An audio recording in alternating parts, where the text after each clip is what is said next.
श्री कृष्ण चैतन्य प्रभु नित्यानंद, श्री अद्वैत गदाधर श्रीवासादि गौरभक्तवृंद। हरे कृष्णा कृष्ण कृष्णा हरे हरे, हरे राम राम राम हरे हरे। हरे कृष्णा कृष्ण कृष्णा हरे हरे, हरे राम राम राम हरे हरे। हरे कृष्णा कृष्ण कृष्णा हरे हरे, हरे राम राम राम हरे हरे। भक्तों से अनुरोध है कि वे अपने आप को स्वयं ही म्यूट कर लें। कुछ वक्त अभी अनम्यूट है ताकि बीच में कुछ डिस्टर्बेंस ना हो। किसी कारणवश ना मैं होस्ट बन पाया हूँ और जो होस्ट थे वे भी ज्वाइन नहीं कर पाए, तो अन्य से अनुरोध है कृपया म्यूट कर। चिंतामणि धाम माता जी कैन म्यूट।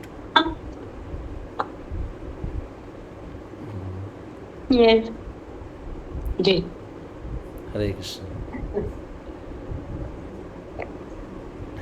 हरे कृष्ण माता जी। ठीक है, कृष्ण धन्यवाद प्रणाम। Okay, let's start now. लुगा सा जय गौर गदाधर जानवा जीवना, जय Sitapati श्रीवासादि भक्तगणा। Just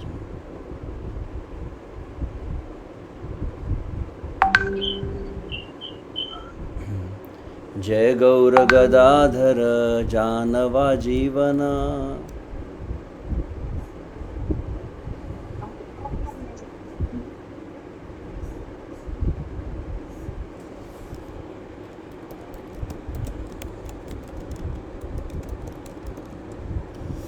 okay. Now I am the co-host। धन्यवाद। हरे Krishna. I can record it. जय गौर गदाधर जानवा जीवना, जय सीतापति श्रीवासादि भक्तगणा। श्री कृष्ण चैतन्य महाप्रभु गदाधर पंडित की जय हो। जानवा जीवन श्री नित्यानंद प्रभु की जय हो। सीतापति श्री अद्वैत आचार्य की जय हो। श्रीवास ठाकुर अन्य समस्त गौर भक्तों की जय हो।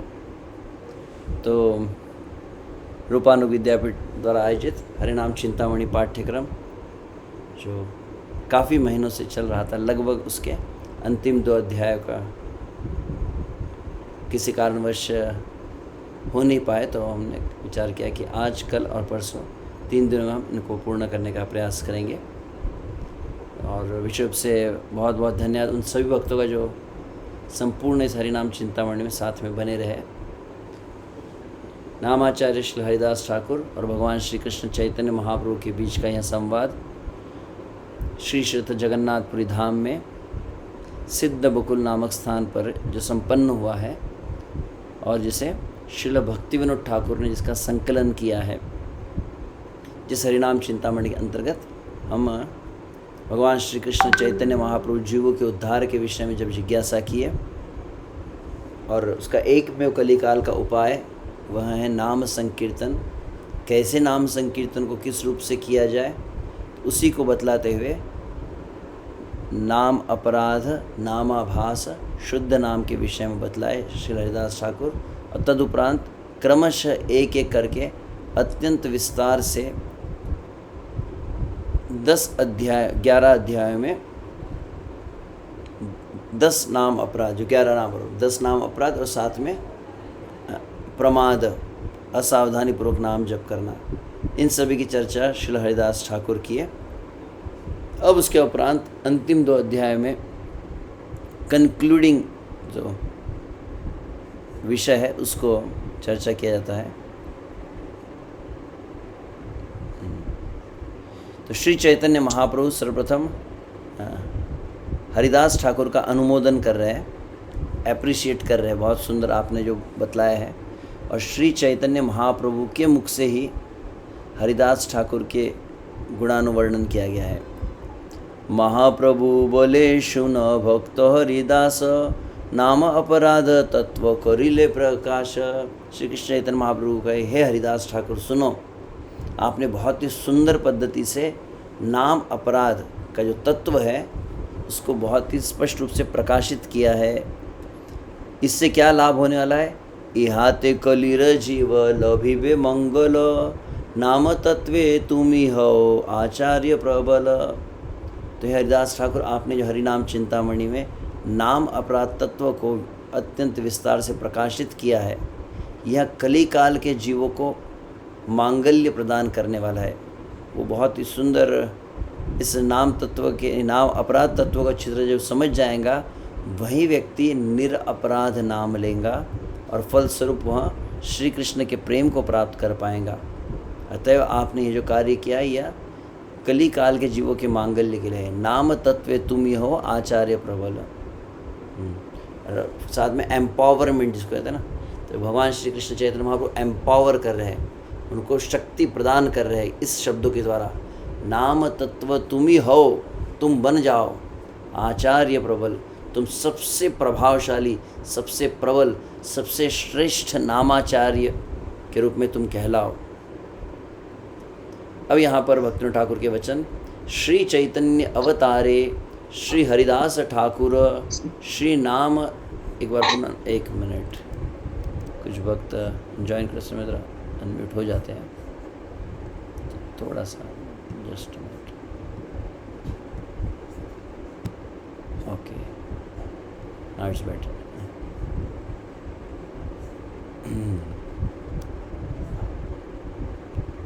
श्री नाम तत्वेर, श्री चैतन्य अवतारे श्री हरिदास ठाकुर श्री नाम तत्वेर आचार्य। तो चैतन्य महाप्रभु अवतार में श्री हरिदास ठाकुर श्री नाम तत्व के आचार्य कहलाते हैं। ठाकुर जीव के जे रूप नाम नामाभास नाम महात्म्य जानाइयाछेन एवं नाम अपराध वर्जनेर उपदेश कोरियाछेन। श्रील हरिदास ठाकुर ने जीवों के लिए जिस प्रकार से नाम, नामाभास, नाम महात्म्य को जनाया है, जो बतलाया है, और साथ ही में नाम अपराध वर्जनेर उपदेश, नाम अपराध से कैसे बचना है इसके उपदेश को किया है। इसको अच्छी तरह से जो भक्त समझ गए हैं, जो अपने जीवन में इसको आत्मसात करते हैं, तद्रूप निजे आचरण कोरिया जीव के शिक्षा दिया छेन। और साथ ही में हरिदास ठाकुर विशेषता क्या है, क्या इनको आचार्य कहा जा रहा है? इन्होंने एक तो बतलाया तो है ही, साथ में स्वयं अपने निज आचरण के द्वारा जीवों को शिक्षा प्रदान की है। श्री हरिदास ठाकुर स्वयं नाम अपराध से बचते हुए जो है नाम जप को करते थे। उसी बात को यहाँ पर बतलाया गया है। इस विश्व में श्री चैतन्य महाप्रभु के आविर्भाव के समय हरिदास ठाकुर को पवित्र भगवान नाम का आचार्य बना दिया गया था। हरिदास ठाकुर ने बद्ध आत्माओं को पवित्र भगवान नाम, नामाभास तथा पवित्र नाम की महिमा के विषय में शिक्षा प्रदान की। उन्होंने एक वाक्य मिस हो रहा है, साथ ही वह नाम अपराध से कैसे बचना है वह भी सिखलाया। उन्होंने अपने आचरण से भी उनको सिखाया। तब आगे कहते हैं श्री चैतन्य महाप्रभु, तव मुखे नाम तत्व करिते श्रवण, आमार उल्लास बड़ शुन महाजन।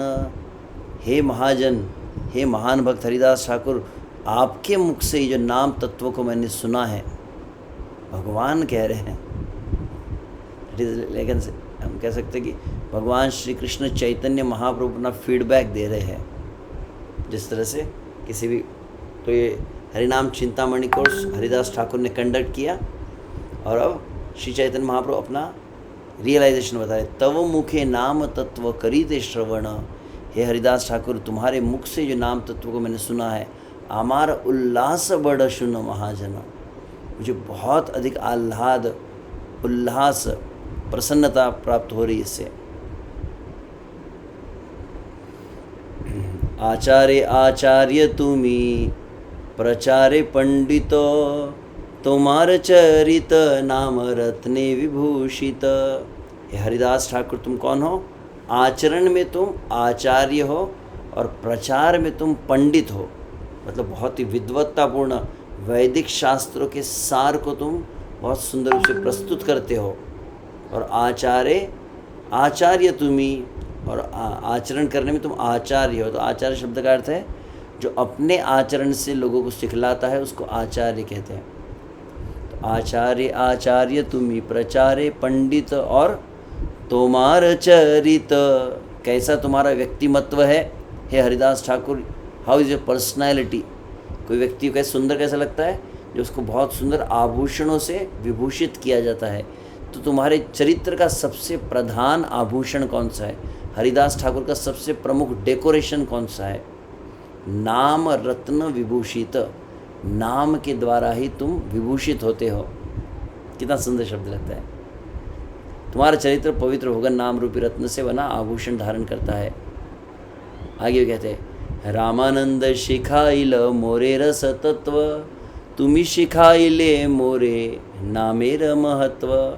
रामानंद राय के मुख से मैंने रस तत्व जो है, शांत रस, दास्य रस, वात्सल्य रस, साख्य रस, माधुर्य रस, फिर माधुर्य में महाभाव, और महाभाव में अलग अलग प्रकार की जो अलग अवस्थाएं हैं, सभी गुण से गुण रसों को रामानंद राय के मुख से मैंने सुना है, उन्होंने मुझे सिखलाया है।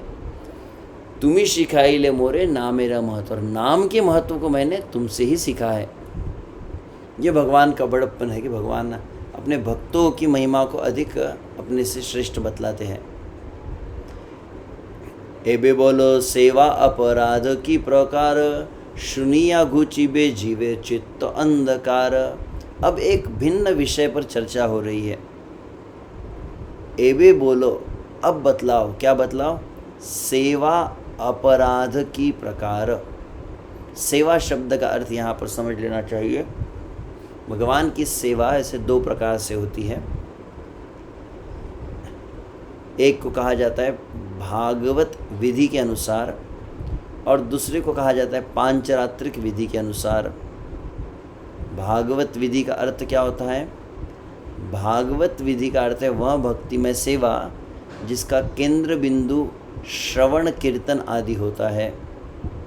श्रीमद् भागवत का पठन करना, भागवत का श्रवण करना, नाम संकीर्तन आदि करना, नाम जप करना, ये सभी किसके अंतर्गत आते हैं? भागवत विधि के अंतर्गत आते हैं। और वैसे देखा जाए तो कली काल में हरेर नामैव, just minute,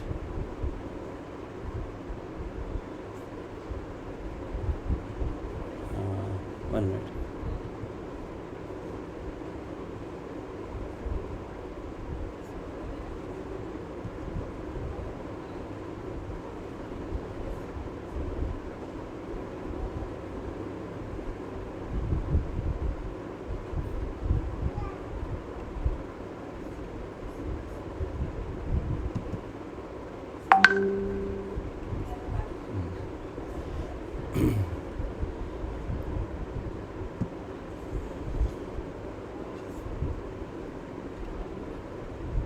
just minute.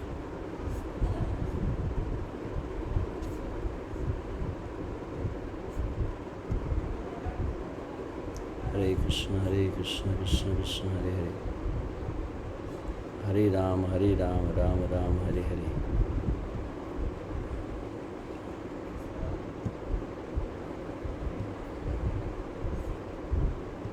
Hare Krishna Krishna Krishna Hare Hare, Hare Ram Hare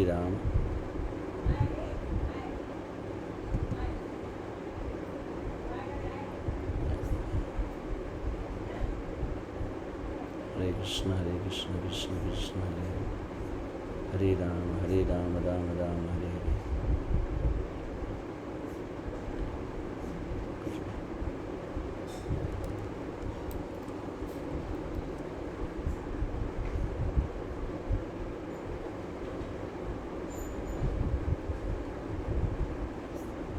Hare Krishna Krishna Krishna Hare Hare. Okay,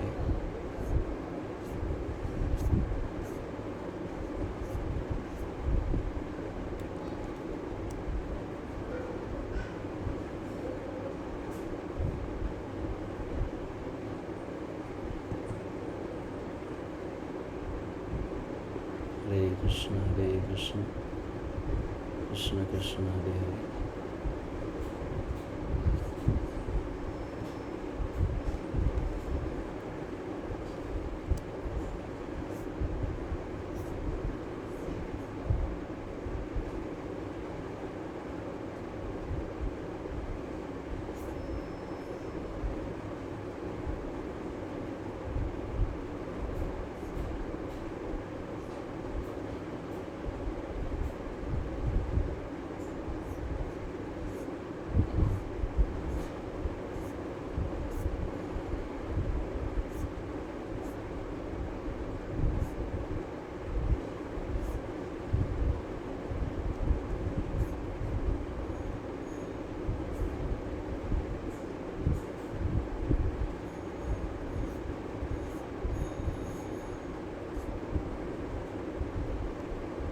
okay,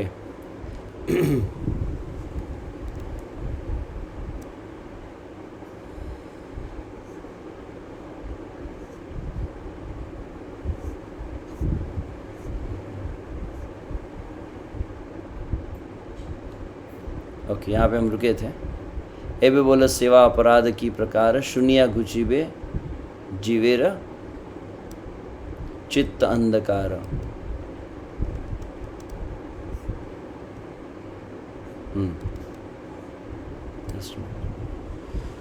तो मैं ये बतला रहा था कि सेवा अपराध के विषय में चर्चा करने से पूर्व यहाँ दो जो शब्द है, भागवत विधि अर्थात श्रवण कीर्तन प्रधान जो भक्ति होती है, जिस प्रकार से श्रीमद् भागवत में प्रहलाद महाराज का श्रवणम कीर्तनम विष्णु स्मरणम पाद सेवनम अर्चनम वंदनम दास्यम साख्यम आत्मनिधनम, उसके अंतर्गत ये श्रवणम कीर्तनम स्मरणम आदि जो है इसे भागवत विधि कहा गया है।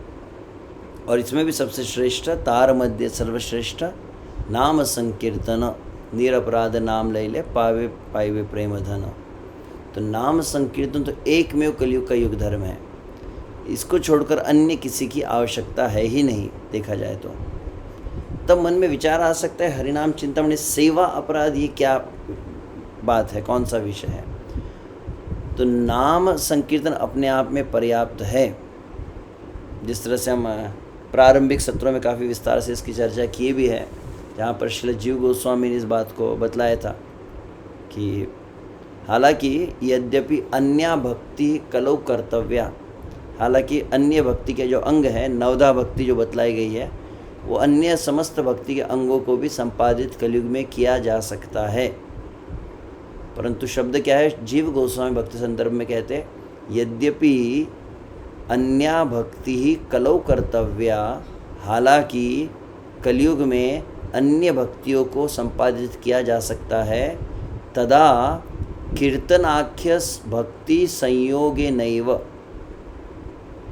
परंतु कैसा होना चाहिए, कीर्तन आख्य भक्ति, एक विशेष भक्ति। कौन सी भक्ति, कीर्तन भक्ति, कीर्तन भक्ति के साथ जोड़कर ही अन्य समस्त अंगों को करना चाहिए। ये उस बात को वे कहे है। और उसमें फिर श्रील प्रभुपाद इस बात को बतलाए है कि किस तरह से इस हरे कृष्ण केंद्र में भी जो कुछ कार्य किए जाते, चाहे भगवान की आरती कर रही है, अर्चना हो रहा है, अभिषेक हो रहा है, जो भी क्रिया हो रही, सभी क्रियाओं के पूर्व और अंत में नाम संकीर्तन को किया ही जाना चाहिए, तभी वो अंग पूर्ण कहा जाता है। तो इस प्रकार से देखा जाए तो हरिनाम ही पूर्ण है, परंतु साथ ही में और एक दूसरी पद्धति को बतलाया है। कौन सा, तो एक को कहा जाता है भागवत विधि और दूसरी होती है पांचरात्रिक विधि। भागवत विधि मतलब वह भगवान की सेवा जो श्रवण कीर्तन पर केंद्रित होती है। पांचरात्रिक विधि मतलब वह सेवा जिसमें केंद्र बिंदु होते भगवान के श्री विग्रह, भगवान का अर्चा अवतार, ये जो अर्चा अवतार है इनकी सेवा जो प्रमुख केंद्र होता है और उन सेवा पर केंद्रित जो भक्ति के अंग किए जाते हैं, जैसे अर्चना करना है, आरती करना है, अभिषेक करना है, भोग लगाना है, वंदना करना है, स्तुति प्रार्थनाएं करना है, ये सभी प्रकार की जितनी सेवा है वहाँ पांचरात्रि विधि के अंतर्गत आती है। और देखा जाए तो वैसे हम जब 4 युगों की 4 विधियों को बतलाए उसमें द्वापरे परिचर्यायाम देखा जाए तो अर्चना भक्ति द्वापर युग के लिए है। तब मन में विचार आता है कि तो उस श्री विग्रह की सेवा करते समय अगर कुछ त्रुटियां होती है, जो गलतियां होती उसी को सेवा अपराध कहते हैं। अब मन में विचार आ रहा है, श्री चैतन्य महाप्रभु यहाँ पे हरिनाम के बारे में कह रहे थे, नाम अपराध की चर्चा हुई, अचानक स्विच कैसे हो गए श्री चैतन्य महाप्रभु, विषयांतर हो गया ना। अचानक श्री कृष्ण चैतन्य महाप्रभु सेवा अपराध की प्रकार, एबे बोलो अब बताओ मुझे सेवा अपराध की क्या प्रकार है। शुनिया घुचीबे जीवेर चित्त अंधकार, चित्त का जो अंधकार है, चित्त का अंधकार मतलब एक तो तमोवृत्ति होती है। अंधकार शब्द क्यों बतलाया यहाँ पे, भगवान का नाम जप करना है, नाम जप के इस सेक्शन में सेवा अपराध को क्यों चर्चा की जा रही है। तो इसका एक जो भावार्थ समझा जाता है यहाँ पर, जो श्री चैतन्य महाप्रभु स्वयं कह रहे, शुनिया जीवेर गुचिबे जीवेर चित्त अंधकार, चित्त का अंधकार का प्रथम एक अर्थ मैंने जो बतलाया कि तमोगुण का नाश है। दूसरा चित्त का अंधकार कौन सा है, अंधकार है अविद्या।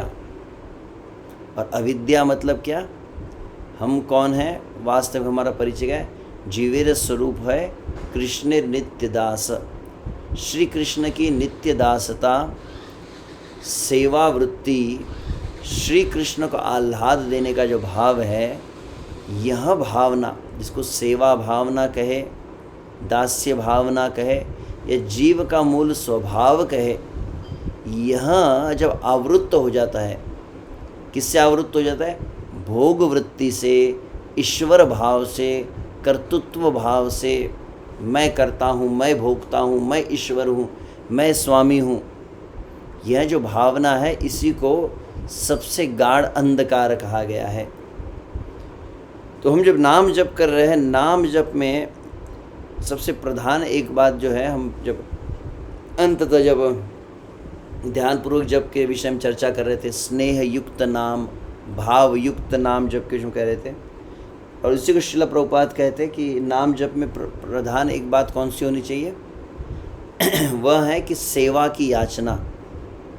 तो इस सेवा भाव को, भोग भाव से मुक्त होकर सेवा भावना आना पहली बात है जो इसके लिए ही श्रील प्रभुपाद बतलाया है श्रीमद् भागवतम, आपकी जानकारी के लिए, स्कंद 6, नोट कर सकते हैं, स्कंद 6 अध्याय 3 और श्लोक संख्या 25। इसके अंतर्गत श्रील प्रभुपाद दोनों विधियों के विषय में बतलाते हैं, एक है पांचरात्रिक विधि और भागवत विधि। और उसमें श्रील प्रभुपाद विषय से उल्लेख करते हैं किस बात का, तात्पर्य में कि श्री वृंदावन धाम में इस्कॉन का कृष्ण बलराम मंदिर का उद्घाटन हुआ। श्री कृष्ण बलराम राधा श्याम सुंदर गौर निताई की प्राण प्रतिष्ठा समारोह रामनवमी 1975 में संपन्न हुआ।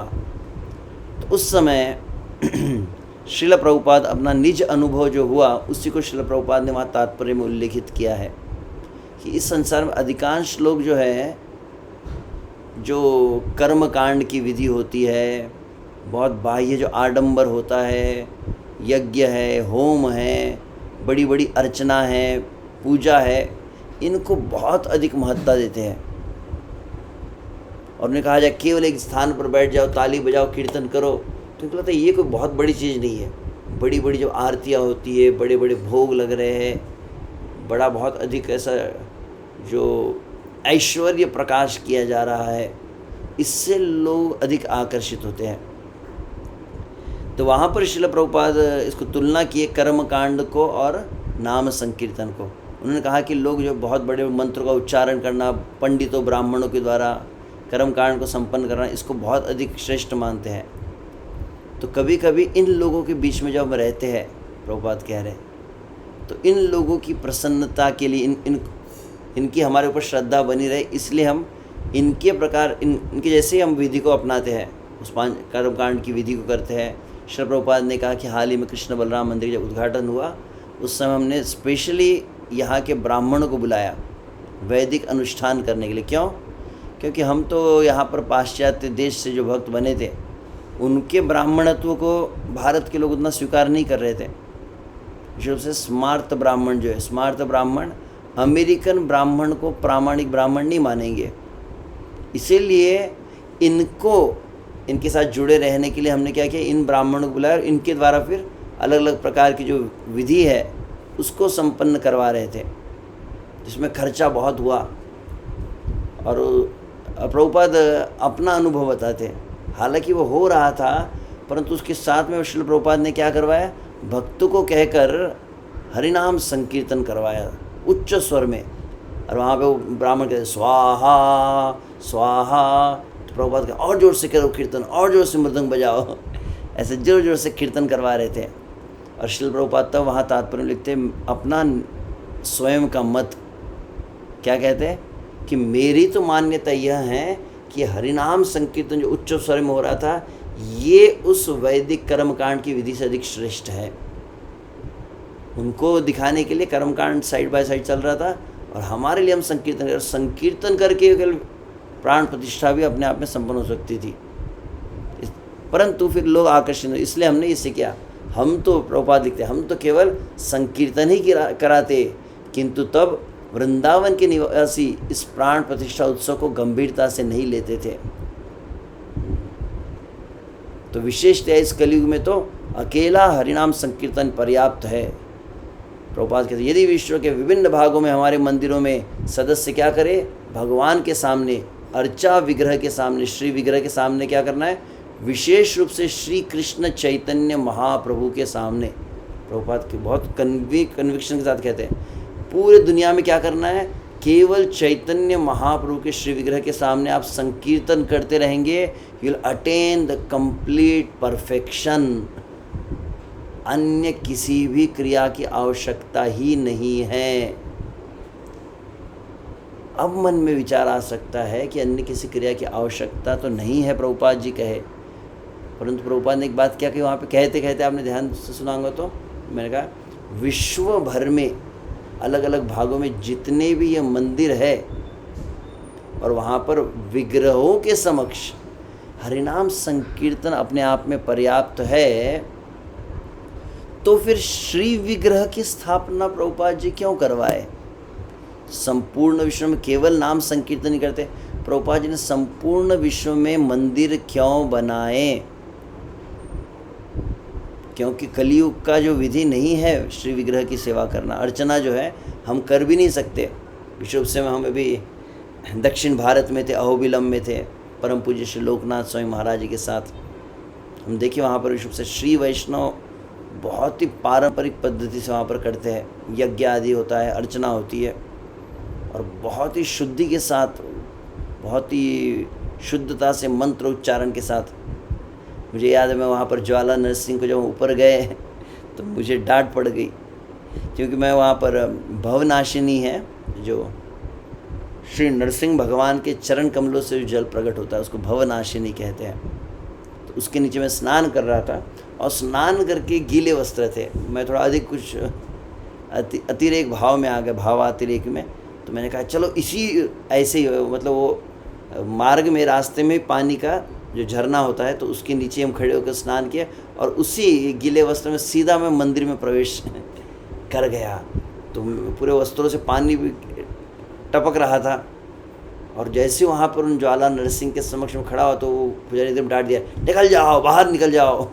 मुझे कहा विशेष रूप से, फिर मैं बाहर खड़ा हुआ। तो छोटा सा ही मंदिर है जो देखे होंगे, ज्वाला नरसिंह, बहुत ही सुंदर मंदिर है। हम जो मंत्र का उच्चारण करते हैं ना, उग्र वीरम महाविष्णु ज्वलंतम सर्वतोमुखम नरसिंहम भीषणम भद्रम मृत्युर्मृत्यु नमाम्यहम, यह विशेष रूप से मंत्र ज्वाला नरसिंह का ही है, जहाँ पर कई रूप, उग्रम नरसिंह, वीर नरसिंह का है, उग्रम वीरम, और फिर महाविष्णु का एक रूप में है, और ज्वाला नरसिंह, उग्र नरसिंह, मतलब 3 अलग रूप है। पहले एकदम खंबा को चीर कर निकले हैं, तो हिरण्यकश्यप की गोद में नहीं, वो एक रूप है उनका। फिर वो नरसिंह हिरण्यकश्यप से युद्ध करते दूसरा रूप है, और फिर हिरण्यकश्यप को अपने गोद में लेकर वो चीर रहे, एकदम अत्यंत उनकी आंखों से अंगारे एकदम निकल रही आग, इसलिए उसको ज्वाला नरसिंह कहते हैं।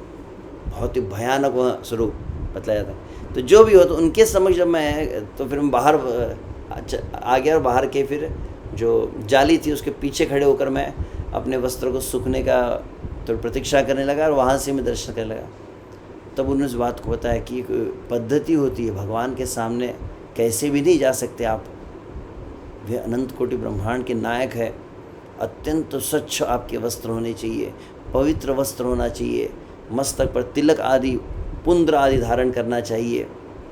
ऐसे खुले केशों में शिखा को खोल दिया बिना तिलक के, ऐसे कोई टॉवेल पर या गीले वस्त्र में जाना, यह पद्धति नहीं। बहुत ही अच्छी तरह से जैसे किसी महाराजा के सामने आप जाते हैं वैसे जाना चाहिए। जो भी हो, तो बात मैं कह रहा था कि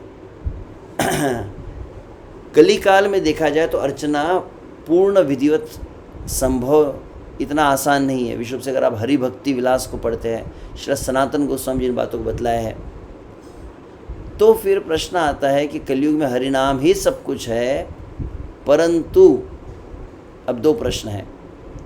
भगवान श्री कृष्ण चैतन्य महाप्रभु स्वयं जब गोस्वामियों को आदेश दिए हैं, और उसमें हम देखते हैं कि उन्होंने 4 बातें जब कही, 4 आदेश षड गोस्वामियों को दिए श्री चैतन्य महाप्रभु जब वृंदावन जा रहे थे।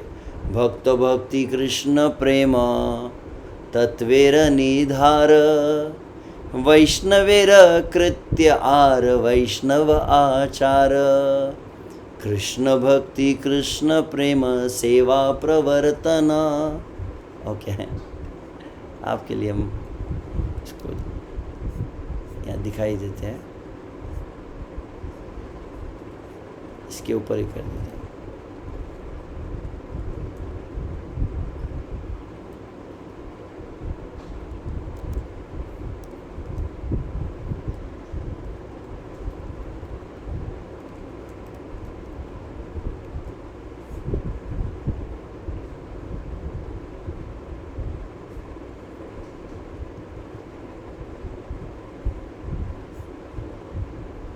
ओके,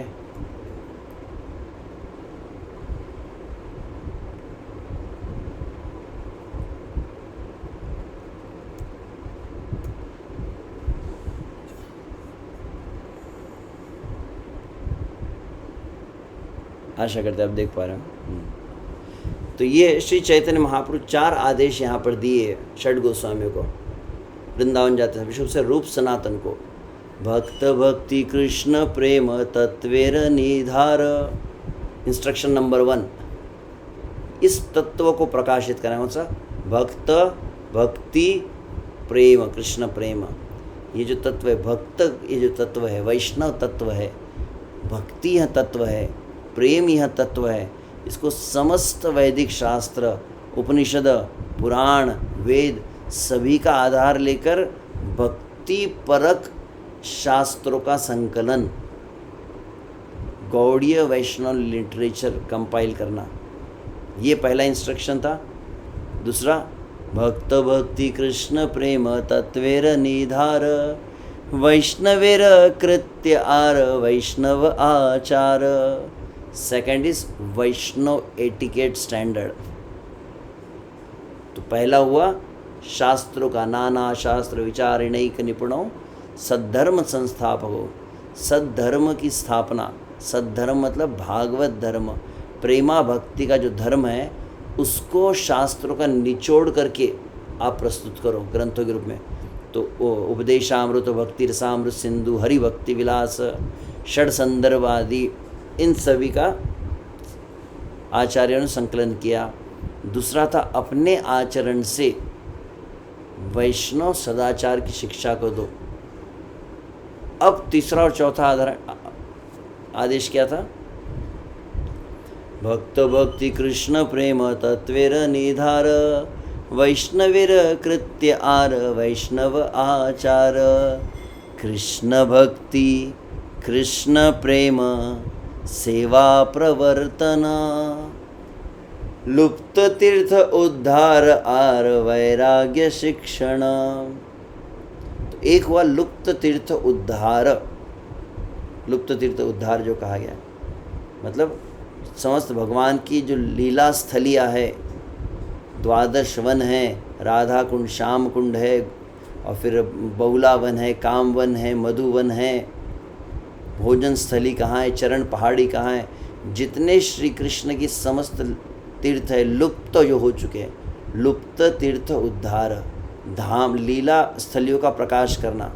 तो शास्त्रों का संकलन करना, वैष्णव सदाचार, लुप्त तीर्थ का उद्धार। परंतु उसके पहले एक बात कही है जो मैं स्किप कर गया, जिसको मैं अंत में कंक्लूजन कहना था, और वैराग्य शिक्षण भी है। वैष्णव सदाचार का एक भाग है वैराग्य शिक्षा को देना। और साथ में सबसे प्रमुख बात कही, कृष्ण भक्ति कृष्ण प्रेम सेवा प्रवर्तन। सेवा जो श्री कृष्ण की सेवा, प्रेममयी सेवा, कृष्ण भक्ति कृष्ण प्रेम सेवा प्रवर्तन, उस प्रेममयी सेवा को प्रतिष्ठित करो। किस रूप में? बड़े बड़े मंदिरों का निर्माण करो और भगवान के श्री विग्रहों की जो सेवा है, जिसको कहा जाता है establishing the deity worship standards. Shri Chaitanya Mahaprabhu कौन है? तो संकीर्तनई कपितरौ, संकीर्तन के प्रवर्तक है, संकीर्तन के पितामह हैं। हरिदास ठाकुर के माध्यम से हरिनाम संकीर्तन को और कली काले नाम रूपे कृष्णावतार, ये जो बार बार सिखलाया है, नाम संकीर्तन ही सब कुछ है।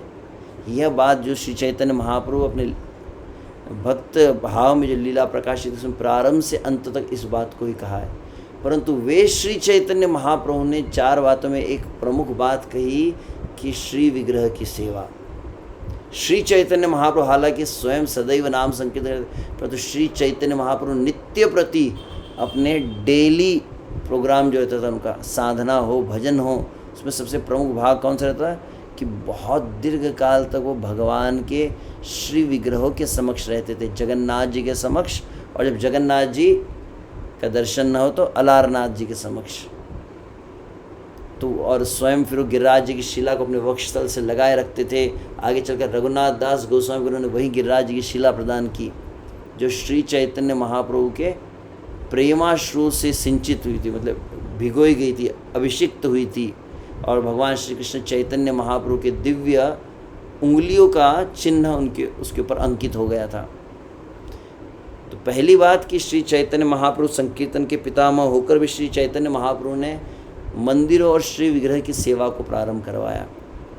साथ ही में श्रील प्रभुपाद देखते हम संपूर्ण जगत में भागवत को, ग्रंथ वितरण को, नाम संकीर्तन को सबसे अधिक जोर दिया। परंतु वे श्रील प्रभुपाद ने सबसे प्रमुख जो कार्य किया कि मात्र 10 वर्षों में 108 मंदिरों की स्थापना की, और प्रत्येक मंदिर में कहीं पर रुक्मिणी द्वारकाधीश है, तो कोई राधा लंडनेश्वर है, तो कोई राधा श्याम सुंदर है, कहीं राधा रास बिहारी है, कहीं सीताराम लक्ष्मण हनुमान है, तो कहीं पर गौर निताई है, तो कहीं जगन्नाथ बलदेव सुभद्रा है। क्यों? श्रील प्रभुपाद इन विग्रहों को प्रस्तावित किए। तो प्रभुपाद के शब्दों में प्रभुपाद वहाँ पर कहे, श्रीमद् भागवतम स्कंद 6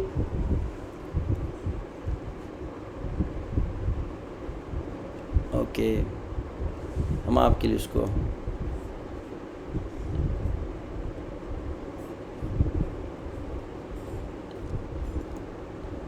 यहाँ पर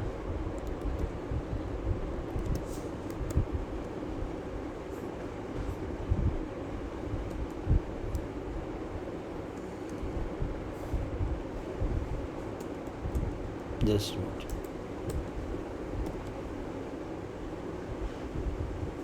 ओके।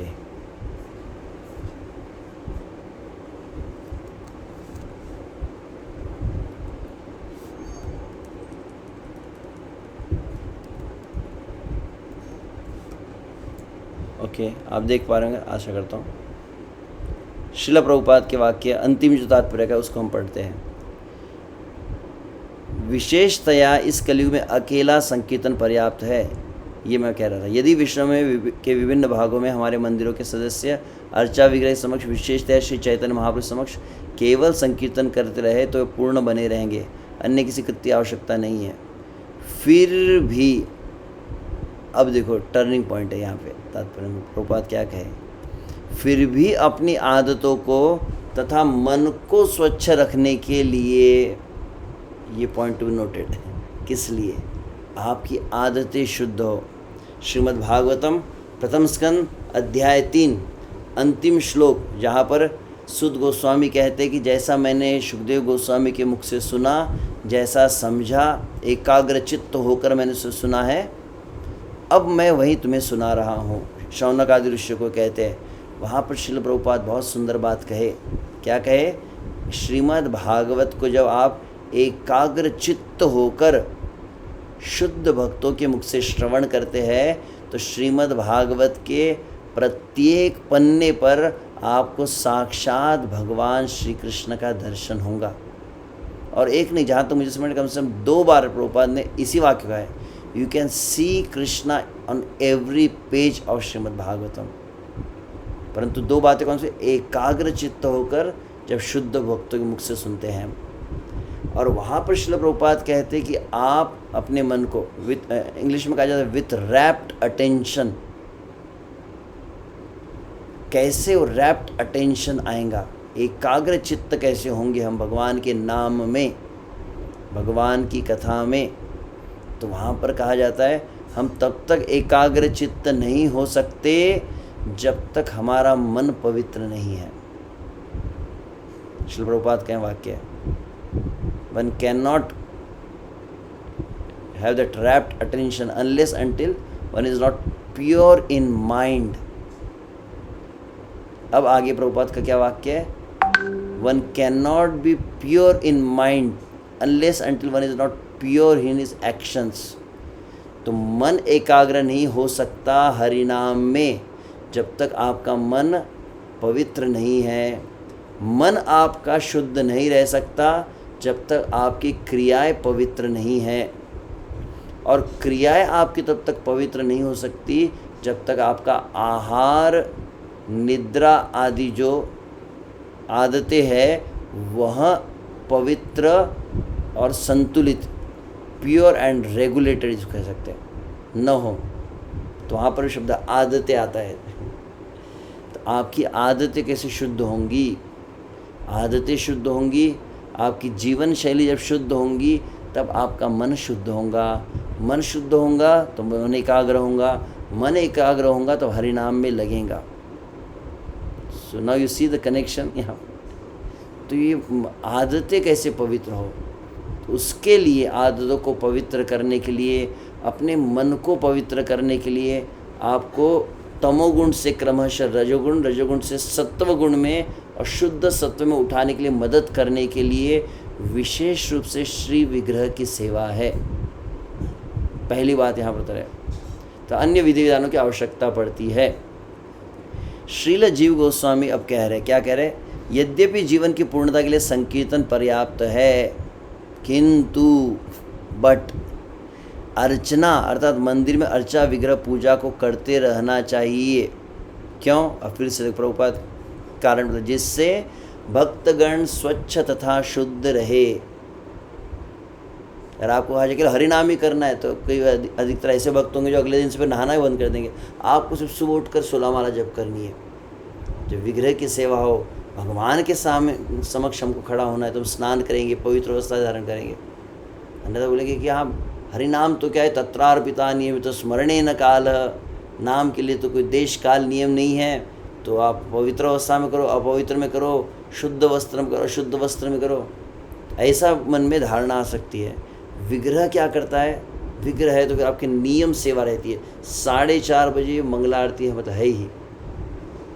तो नियम सेवा जब होती है उसमें सही समय पर उठना पड़ता है, सही समय पर भगवान की सेवा होनी चाहिए। तो वह जब नियम आ जाता है, वह नियम क्या करता है, हमको नियमित बना देता है। अन्यथा केवल हरिनाम और भागवत पर्याप्त है, परंतु हरिनाम भागवत आपको कहा जाए, कल से क्या करेंगे, पूरे इस्कॉन में, पूरी दुनिया में जितने मंदिर है वो सब बंद कर दिए जाए, कोई अर्चा विग्रह की आवश्यकता नहीं है, कोई मंदिर नहीं, कोई आरती नहीं, केवल क्या है, हरिनाम और भागवत करना है। तो कल्पना जी कितने लोग फिर उसको कर पाएंगे? संभावना रहती है कि अधिकतर है सो जाए। तो यह एक बात है, शुद्धता के लिए भी साथ में बताया गया है। इसलिए श्रील भक्तिदान सरस्वती ठाकुर ने दोनों ही विधियों को एक साथ संपन्न किए जाने की संस्तुति की है। हम अर्चा विग्रह पूजा संकीर्तन को समानांतर चलाने के सिद्धांत का कठोरता से पालन करते हुए स्ट्रिक्टली फॉलो दिस। नाम जप करते हुए तो बहुत अच्छे से सेवा होनी चाहिए, इसे हम करते रहना चाहिए। और श्रील प्रभुपाद हम जानते हैं कि जब 1965 प्रभुपाद जी पहुँचे, 1966 में इस्कॉन की स्थापना हुई और 1967 में सबसे पहला जो मंदिर कौन सा स्थान है, लॉस एंजलिस, जिसको कहा जाता है न्यू द्वारका धाम, वहाँ पर रुक्मिणी द्वारकाधीश सबसे प्रथम श्री विग्रह को जब प्रभुपाद प्रतिष्ठित किए, और वहाँ पर श्री प्रभुपाद कहते कि ये साक्षात श्री कृष्ण है। यदि आप इनको केवल पत्थर की मूर्ति समझेंगे तो ये हमेशा पत्थर की मूर्ति ही रहेंगी, परंतु जब आप इनको भगवान के रूप में मानेंगे, जब आप इनको व्यक्ति के रूप में मानेंगे, तो आप धीरे धीरे अनुभव करेंगे कि भगवान इस रूप में आपके साथ बात करेंगे। He will reciprocate with you. तो और एक बात है कि विशेष रूप से हम, पहली बात तो अपने आप को शुद्ध करना, दूसरी बात भगवान के प्रति सेवा भाव को, दास्य भाव को विकसित करने के लिए। जैसे बताया जाता है किसी व्यक्ति कुछ खाने की आदत है, बहुत अधिक मीठा खाने की आदत है, गुलाब जामुन खाना पसंद है, किसी को पिज़्ज़ा खाना पसंद है, तो क्या करना चाहिए, फिर उसको बनाना चाहिए और क्या करना चाहिए, भगवान को भोग लगाना चाहिए, भगवान को भोग लगाना चाहिए, भक्तों को खिलाना चाहिए। इससे क्या होता है, आप दो कार्य कीजिए, भगवान को भोग लगाइए, भगवान स्वीकार करेंगे, और उसके बाद उसी को आप भक्तों में बांटिए, आप खुद मत खाइए। ऐसा करने से क्या होगा, आपकी यदि किसी विशिष्ट व्यंजन में आसक्ति होंगी, आसक्ति चली जाएंगी, आपका मन शुद्ध हो जाएगा, भोग भावना चली जाए। भगवान की आप सेवा करते, भगवान को सजाते हैं, भगवान का श्रृंगार करते हैं, भगवान को भोग आदि अर्पण करते हैं। श्रील प्रभुपाद का और एक प्रसिद्ध वाक्य है, जितना अधिक आप श्री कृष्ण को श्रृंगारित करते हैं उसके दो परिणाम होते हैं। कौन से परिणाम? जितना अधिक आप श्री कृष्ण को सजाते हैं, उतना अपने आप को सजाने की जो आदत है, अपने आप को सुंदर दिखलाने की जो आदत है, वह क्रमशः जाने लगती है। पहला परिणाम। दूसरा परिणाम, जितना अधिक आप श्री कृष्ण को सुंदर बनाते हैं, उतना अधिक बिना प्रयास के आप स्वयं भी सुंदर बनने लग जाते हैं, बाबा जी ने कहा। तो अतएव पहली बात हमने कही कि हम अपने आप को सत्वगुण में लाने के लिए, आदतों को, अपने जीवन को शुद्ध करने के लिए भी अर्चना है।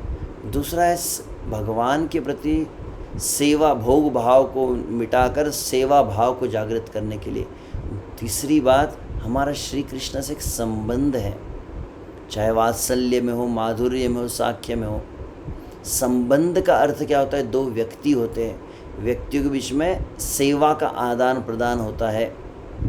तो यह जो व्यक्तिगत संबंध श्री कृष्ण से जो बनाना है, उसमें बहुत बड़ा सहायक जो होता है वो भगवान की नित्य सेवा होती है। जितना अधिक सेवा, अपराध की महत्व, सेवा के बारे में कह रहा था, सेवा शब्द मतलब विग्रह सेवा, इसलिए मैंने इस विषय को यहाँ पर थोड़ा समझाने का प्रयास किया। तो विग्रह सेवा आप जब करते हैं तो इससे क्या होता है, जो कहीं शुद्धता तो है, सेवा भाव है, साथ ही में श्री कृष्ण का संबंध भाव, श्री कृष्ण मेरे हैं, यह अधिक कृष्ण के साथ प्रगाढ़ता आने लगती है। जिस तरह से भगवान कपिल देव माता देवहूति को कहते, पश्यन्ति ते मे रुचिराणि अम्ब प्रसन्न वक्त अरुणलोचनानि रूपानि दिव्यानि वरप्रदानि साकं वाचम स्मृण्याम वदन्ति। श्रीमद्भागवतम तृतीय स्कंद अध्याय 25 में कहते कि हे माता, हे अम्ब, मेरे भक्त क्या करते हैं, मेरी सेवा करते हैं, मेरे सुंदर स्वरूप जो होता है श्री विग्रह का, उसकी नियमित सेवा करते हैं, उसको सजाते हैं। ये नियमित करने से क्या होता है, धीरे धीरे वो अनुभव करने लगते हैं कि मैं पत्थर नहीं हूँ, मैं व्यक्ति हूँ। तो पहला स्तर क्या है, पत्थर भाव जिस कहेंगे। उसके बाद तो क्या होता है, उसके बाद आता है, मतलब इसको कहते हैं प्रतिमा भाव, कि ये तो अष्ट धातु की है, ये मार्बल की है, ये पत्थर की है, ये लकड़ी की है, तो ये हुआ प्रतिमा भाव। फिर प्रतिमा भाव के बाद नेक्स्ट लेवल कौन सा आता है, प्रतिमा भाव के बाद आता है नेक्स्ट लेवल, उसको कहते हैं भगवद भाव। ये साक्षात भगवान है, ये पत्थर नहीं है, ये अनंत अनंत कोटि ब्रह्मांड के नायक है, ये जो समस्त लीलाओं को संपन्न करने वाले लीलाधारी कृष्ण यही है, जिन्होंने गोवर्धन को धारण किया, जिन्होंने गोपी का सतरास किया, वे ही श्री कृष्ण यहाँ पर प्रकट हुए। तो पहले होता है प्रतिमा भाव, अपग्रेड जब हो जाएगा तो फिर भगवद भाव, और भगवद भाव में फिर क्या होता है, धीरे धीरे अपनापन आता है। ये मेरे भगवान हैं, ये मेरे कृष्ण हैं, मेरे राधा गोपीनाथ, या मेरे राधा श्याम सुंदर है, मेरे राधा गोविंद जी है, मेरे राधा रास बिहारी है, ये मेरापन आने लगता है। और तब कभी कभी जैसे श्रील प्रभुपाद कहते हैं, अगर आप पढ़ेंगे प्रभुपाद जी के वक्तव्य, प्रभुपाद कई बार जब मंदिरों में दर्शन को जाते थे, प्रभुपाद जब विग्रहों के दर्शन करते तो क्या कहते, टुडे कृष्णा इज स्माइलिंग। विशेष रूप से कई मंदिरों से रिपोर्ट प्रभुपाद कैसे मंगवाते थे, प्रभुपाद कहते थे, कहीं का मंदिर का रिपोर्ट जो आता, प्रभुपाद कहते थे कि वहाँ के मंदिर के श्री विग्रह का फ़ोटो निकाल कर मुझे भेजो। प्रभुपाद भी वहाँ पे पत्र में जवाब में लिखते, मैं फ़ोटो मैंने देख लिया, और फ़ोटो देखकर मैं समझ गया हूँ कि मंदिर की सेवाएं सब अच्छी चल रही है, क्योंकि श्री कृष्ण मुस्कुरा रहे हैं। अभी हमको अनुभव नहीं होता है, परंतु नित्य प्रति जब भगवान की जो सेवा करने लगते हैं, धीरे धीरे अनुभव होता है। क्या, प्रतिमा से भगवत भाव, और भगवत भाव से व्यक्ति भाव पे आ जाते हैं। He is a person. उनको भी खुशी होती है, वे प्रसन्न होते हैं, वे दुखी होते हैं, कभी नाराज़ हो जाते हैं, और फिर वह आदान प्रदान। तो पश्यन्ति ते में रुचिराणि अम्ब, आप बार बार देखते, बार बार उनके स्वरूप को निहारते लगते। फिर क्या होता है, रूपानि दिव्यानि, that is the next level. भगवान की रूप की दिव्यता, ये दिव्य स्वरूप है अर्चा, यह अनुभव होता है। रूपानि दिव्यानि व्रत प्रदानी, प्रसन्न वक्त्र अरुण लोचनानी, और फिर लगता है कि भगवान मुस्कुराए, प्रसन्न वक्त्र। अभी तो हमको उतना अनुभव नहीं होता, आपके लिए मैं नहीं कह रहा हूँ, आप सभी अच्छे भक्त हैं, हमको अभी उतना कुछ अनुभव नहीं हुआ है।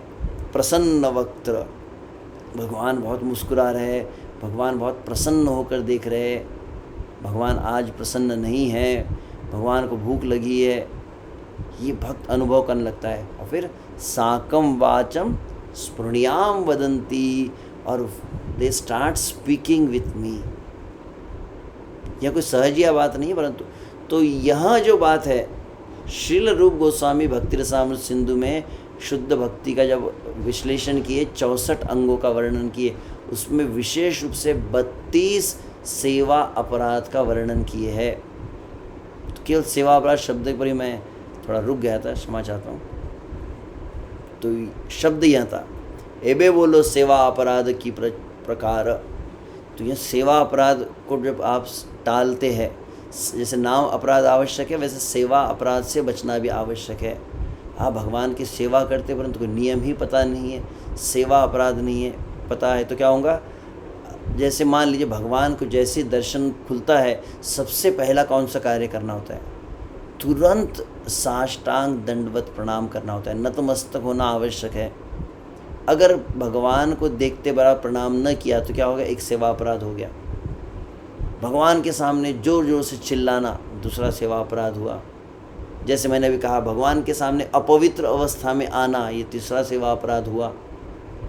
सेवा अपराध करने से क्या होता है, तो ये बहुत सुंदर एक बात को व्यक्ति कहते हैं कि जितना अगर आप भगवान को भगवान के रूप में नहीं ट्रीट करते हैं, व्यक्ति के रूप में ट्रीट नहीं करते हैं, जैसे आपके जीवन में कोई बहुत ही सम्माननीय, पूजनीय, आदरणीय व्यक्ति हो, वो जब आता है, मान लीजिए आपके गुरु आते हैं, आचार्य गण आते हैं, आप कैसे उनके प्रति भाव रखते हैं? भगवान के सामने वैसा भाव अगर नहीं रखते हैं, उनको प्रणाम नहीं करते, उनके साथ जैसा व्यवहार अपेक्षित है वो नहीं करते, अन्य शब्दों में अगर हम सेवा अपराध करते हैं तो क्या होगा? बोले धीरे धीरे धीरे विग्रह के प्रति आपका व्यक्ति भाव, भगवत भाव लुप्त हो जाएगा। और जितना आप सेवा अपराध करेंगे, आप भगवान को पत्थर समझने लगेंगे, एक पहली बात। और दूसरी बात, जितना सेवा अपराध करेंगे, भगवान अपने आप को अप्रगट कर देंगे वहाँ पर।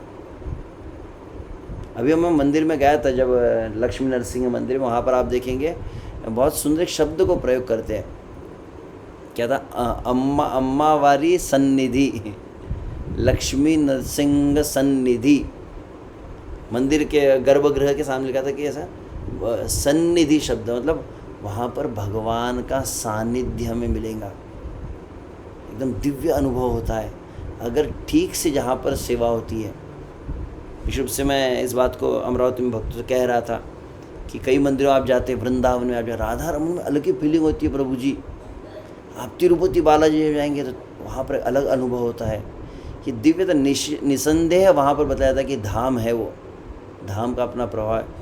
परंतु जहाँ पर भगवान की सेवा बहुत अच्छे से की जाती है, सेवा अपराध को टालते हुए की जाती है। विशुभ से अन्य स्थानों पर आप देखेंगे, श्री वैष्णव में है या फिर वृंदावन में भी जो गोस्वामियों के मंदिर, वहाँ पर भी कह सकते हैं, और श्री वल्लभ संप्रदाय में, वल्लभाचार्य संप्रदाय में भी, जितने भी प्रामाणिक संप्रदाय, वहाँ पर अर्चना को जब संप्रदाय की विधि के अनुसार जब किया जाता है, उसमें एक शब्द आता है, क्या होता है? बोलते अपरश सेवा कहते हैं। अपरश सेवा मतलब कि वो जो सेवा करता है किसी वस्तु को स्पर्श नहीं करता है, एकदम वो बिल्कुल बचकर चलते हैं, किसी अपवित्र वस्तु को स्पर्श न कर ले, किसी व्यक्ति का हाथ न लग जाए, जब डायरेक्ट भगवान की सेवा कर रहे तो जितनी शुद्धि से सेवा अपराध से बचकर जब सेवा की जाती है तो क्या होता है? बोले भगवत सन्निधि प्रकट होने लगती है। वहाँ पर भगवान अपने आप को बहुत ज़्यादा वहाँ पर प्रकट करने लगते हैं। तो आप फील करते कि आप एकदम नाथ द्वारा गए, श्रीनाथ जी का दर्शन किया, आप वृंदावन में गए और राधा श्याम सुंदर का दर्शन किया, जहाँ पर सेवा अपराध से बचकर बहुत शुद्धता देखें तो भगवान अपने आप को प्रकट करते हैं। और वहाँ पर फिर ये नाम जप में जो सबसे प्रमुख एक जो आपको इंग्रेडिएंट मिलाना है, कौन सा इंग्रेडिएंट मिलाना है? बोले सेवा भाव, सर्विस एटीट्यूड।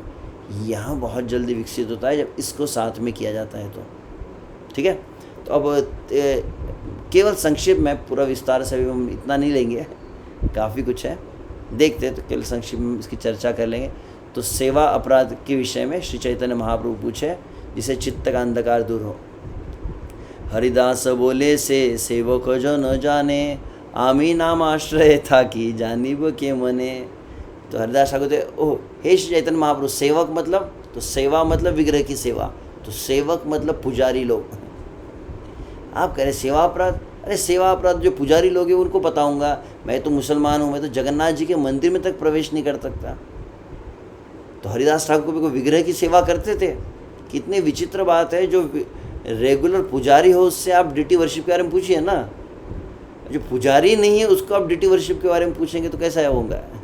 हरिदास ठाकुर वही कह रहे मैं तो नाम जप करने वाला हूँ, मैं नामाश्रय हूँ, मैं कहाँ जानता हूँ ये सब बातों को, आप मुझसे पूछ रहे सेवा अपराध के बारे में। एक बहुत सुंदर एक बात परम पूज्य श्री सच्चिदानंद स्वामी महाराज बतलाते हैं।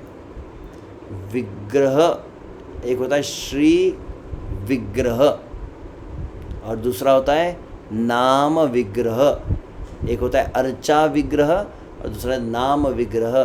अर्चा विग्रह को जब आप केयरफुली हैंडल करते हैं तो उसी प्रकार से वही भाव आप नाम विग्रह में भी धीरे धीरे विकसित कर सकते हैं कि नाम विग्रह के सामने नाम जप करते समय इन बातों को ध्यान रखना चाहिए। तो ये पॉइंट को भी आप पकड़कर इस विषय को सुन सकते हैं।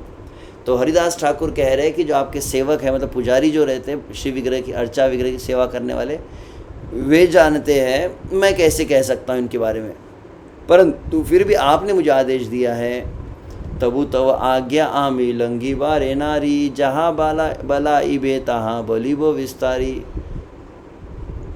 अब आपने आदेश दिया है तो क्या कहा जाता है कि गुरु जब आपको किसी सेवा का आदेश देता है तो क्या करता है, गुरु सेवा के आदेश के साथ में सेवा का अधिकार, सेवा की योग्यता, सेवा करने की शक्ति आपको प्रदान करता है। उस आदेश में ही शक्ति निहित होती है। गुरु कहता है कीर्तन करो तो अपने आप कीर्तन की शक्ति उसमें आ जाती है। गुरु कहता है कि विग्रह की सेवा करो तो उस विग्रह की सेवा में भी शक्ति आ जाती है। गुरु कहते हैं कि प्रचार करो तो प्रचार में वही शक्ति आ जाती है। दूसरी बात क्या बतलाया जा रहा है कि हालांकि मैं तो नहीं जानता हूँ, पर आपने आज्ञा दी तो आपकी आज्ञा का तो मैं उल्लंघन नहीं कर सकता। आप मेरे मुख से जो कहलवाना चाहते हैं वह मैं विस्तार से कहता हूँ। तो यहाँ पर वो अपराध की चर्चा प्रारंभ करते हैं। सेवा अपराध की संख्या कितनी है? सेवा अपराध है अनंत प्रकार, श्रीमूर्ति संबंधे सब शास्त्र विचार। श्री मर्ती नहीं, मूर्ति होना चाहिए, क्षमा चाहता हूँ। भगवान के अर्चा विग्रह के संबंधित सेवा अपराध के अनंत प्रकार है, शास्त्रों में इसका विचार किया गया है। कौन शास्त्रे 32 अपराध गणी, कौन शास्त्रे 50 गुणे गणे गुणमणि। कुछ शास्त्रों में 32 नाम सेवा अपराध बतलाए गए और कुछ शास्त्रों में 50 सेवा अपराध बताए गए। तो केवल इसकी लिस्ट है इसमें, तो इसको बहुत अधिक विस्तार से हम चर्चा नहीं करेंगे। पिछले सप्ताह हम अमरावती में जब थे तो इसको चर्चा किए भी थे, परंतु ये कोर्स का भाग है इसलिए इसको हम पुनः यहाँ पर रिपीट कर रहे हैं। तो 4 प्रकार के अपराध, सेवा अपराध के 4 प्रमुख प्रकार बताए हुए। से अपराधे चतुर्विधादि प्रकारे विभाग करे न बुद्धगण शास्त्र द्वारे। बुद्धिमान शास्त्रों के द्वारा इसके 4 विभाजन किए, 4 कैटेगरीज ऑफ सेवा अपराध। कौन से है? श्रीमूर्ति सेवक निष्ठ कतगुलितार, श्रीमूर्ति स्थापक निष्ठ अपराध आर, श्रीमूर्ति दशक निष्ठ आर कतिपय, सर्वनिष्ठ अपराध कतिविध है। तो पहला है श्री, आप 4 बार एक ही शब्द को देखेंगे इन 2 श्लोकों में, निष्ठ निष्ठ निष्ठ निष्ठ। तो निष्ठ के पहले के शब्द से आपको याद रह सकता है मूर्ति सेवक निष्ठ, मूर्ति स्थापक निष्ठ, मूर्ति दर्शक निष्ठ और सर्वनिष्ठ। ये 4 अपराध हो गए। क्लियर? मूर्ति सेवक निष्ठ मतलब श्री विग्रह की सेवा करते समय होने वाले अपराध पहला हो गया। मूर्ति स्थापक निष्ठ मतलब ड्यूरिंग डीटी इंस्टॉलेशन, विग्रह की जब स्थापना होती है, विग्रह की स्थापना की विधि होती है ना, प्राण प्रतिष्ठा समारोह कहते हैं। विशेष से गुरु आदेश देता है। श्री वैष्णव संप्रदाय में रामानुचार्य बतलाया है, दीक्षा संस्कार के विषय में जब बतलाते तो वहाँ पर इस बात का उल्लेख हुआ है कि ताप पुंद्र तथा नाम मंत्र यागश्च पंचम आमी पंच संस्कार परम एकांत के हेतव। वहाँ पर दीक्षा विधि में 5 संस्कार बताए गए हैं। ताप पुंद्र नाम मंत्र, ये 4 तो हो गए, और 5वां से याग। याग मतलब इज्ज्य। इज्ज्य का अर्थ क्या होता है कि गुरु पहले नाम तो देता है, परंतु फिर देखता है कुछ विशेष इसमें योग्यता है, ये सेवा करने की योग्य है, इसमें सेवा भाव है, तब उसको भगवान की सेवा प्रदान करता है। ये पॉइंट थोड़ा ध्यान में रखिए। सेवा प्रदान करता है मतलब इसको हम विशुभ से आपको याद होगा, हम गुरु अवज्ञा की चर्चा जब किए थे वहाँ पर भी इस विषय पर चर्चा हुई थी काफ़ी विस्तार से। 3रा नाम अपराध में गुरु आपको अर्चा विग्रह प्रदान करता है और गुरु आपको अर्चा विग्रह की सेवा का अधिकार प्रदान करता है। आप अपने मन से नहीं कर सकते। Point to be noted. आजकल बहुत बड़ा ये झमेला हो रहा है। क्या हुआ? हम गए कहाँ पर? बोले वृंदावन यात्रा गए। वृंदावन यात्रा में क्या हुआ? बोले लोई बाजार में गए और देख लिया, कृष्ण मुझे बहुत पसंद आ गया, ये लड्डू गोपाल है, ये बहुत सुंदर राधा कृष्ण की मूर्ति थी, उठाकर हम लेकर आ गए खरीद कर। फिर वहाँ पर फिर जाके बोलते प्रभु जी हमारे घर में हम भगवान को लेकर आ गए, आप आइए ना। किस लिए? बोले डीटी वेलकमिंग। और फिर वो गुरु जी को फ़ोन करते हैं, गुरु महाराज हमारे विग्रह का आप नाम दीजिए। सेवा का परमिशन लिया था, परमिशन नहीं, आदेश मिला था क्या? श्री चैतन्य महाप्रभु ने आदेश दिया है, तब 6 गोस्वामियों के सामने गोविंद जी, मदन मोहन जी, राधा रमन जी प्रकट हुए और वो भगवान के आदेश के आधार पर ही उन्होंने सेवा को प्रारंभ किया है। चैतन्य महाप्रभु सनातन गोस्वामी के पर्सनली सेवा अपराध को बहुत डिटेल में बतलाए हैं और उसी को सनातन गोस्वामी ने हरि भक्ति विलास में लिखा, रूप गोस्वामी ने भक्ति रसामृत सिंधु में लिखा इन बातों को। तो ध्यान रखना, ये मूर्ति स्थापक अनिष्ठ में प्राण प्रतिष्ठा कैसे होती है? बोले आचार्य आवाहन करते हैं, गुरु होता है आवाहन करता है कि भगवान आप इस रूप में प्रकट हुई, कृष्ण राधा कृष्ण है या सीताराम है या गौर निताई है, इसमें प्रकट हुई और इनसे सेवा को आप ग्रहण कीजिए, तो अनुमति ली जाती है। तो ये प्राण प्रतिष्ठा की भी विधिवत पद्धति होती है। ऐसा नहीं कोई भी घर में लेकर आ गए, फिर आजकल क्या करते हैं कुछ लोग अपने घर में भी लेके आ जाते हैं, फिर वो कृष्णा को बास्केट में डाल देते हैं और पूरे गांव भर घूमते रहते हैं। फिर वो राधा रमन का दर्शन करने गए, बाकी बेर के दर्शन करने गए, अपने कृष्ण को भी लेकर चले गए। भगवान को खिलौना थोड़ी है। फिर गर्मी के दिन आए तो भगवान को आइसक्रीम भी खिला दी, फिर कभी कभी भगवान को क्रिसमस का ड्रेस भी पहना देते हैं, कभी भगवान को कार में बैठा देते हैं, खिलौने की कार लेके आते फिर कृष्ण को बैठा देते। तो भगवान को खिलौना नहीं है विग्रह कि कैसे भी आप खेल ले। हाल ही में मैं एक बहुत बड़े आचार्य के साथ जब बैठा था, जो भगवान की अर्चना करते हैं राधा रमन मंदिर में, जो भगवान राधा रमन की पूजा करते हैं, उनसे मैं बात कर रहा था। उन्होंने कहा कि अभी अभी बोले भगवान खेल बना दिए गए हैं, अपने आप को बोले कि गोपी भाव में लेकर आते हैं, सखी भाव में लेकर आते हैं। बोले ये सब भाव को क्या कीजिए, बोले पैक कर दीजिए अच्छे से और पैक करके ऊपर छज्जे पे डाल दीजिए। बोले श्रील प्रभुपाद ने क्या बताया? प्रभुपाद ने कहा विग्रह की सेवा कैसे करनी है? बोले लक्ष्मी नारायण भाव में, बोले पहले ऐश्वर्य में स्थित हो जाओ, फिर माधुर्य का विचार करना। भगवान को एकदम विधि से, मंत्र के साथ, मंत्र तंत्र विधि के साथ समझकर सेवा करनी चाहिए। खिलौने की तरह नहीं कुछ भी। बोले भगवान तो भाव के भूखे हैं। भाव शब्द भी तो अभी समझ में नहीं आया, अभी तो देह भाव ही नहीं गया, अभी तो भोग भाव नहीं गया, और बोले कि भाव के भूखे हैं। तो बहुत विधियों को समझना चाहिए, इसीलिए यहाँ पर कुछ बातों को बतलाया गया है। तो ठीक है, इसको मैं केवल हम पढ़ेंगे, हर एक पॉइंट को चर्चा नहीं करेंगे। तो 4 अपराध: सेवक निष्ठा, स्थापक निष्ठा, दर्शक निष्ठा। सेवा करने वाला पुजारी जो अपराध करता है अंदर कुकिंग में, किचन में, भगवान की अर्चना के अंदर, जो गर्भगृह में, डीटी किचन में जो अपराध होते हैं, वो किस में आएंगे? सेवक निष्ठ में आएंगे। प्राण प्रतिष्ठा के समय कुछ अगर हो गया त्रुटि तो वो किस में आते हैं? स्थापक निष्ठ में आते हैं। अब कोई भक्त मंदिर में दर्शन करने आते हैं, भगवान के सामने जो दर्शन मंडप होता है उसमें कुछ बातों को ध्यान रखना चाहिए। दर्शन मंडप साधारण, गर्भगृह साधारण नहीं। दर्शन गर्भगृह क्या है? गर्भगृह मतलब वैकुंठ है, डायरेक्ट भगवान वहाँ विराजमान है। तो वैसे संपूर्ण जो मंदिर है वह भी वैकुंठ है।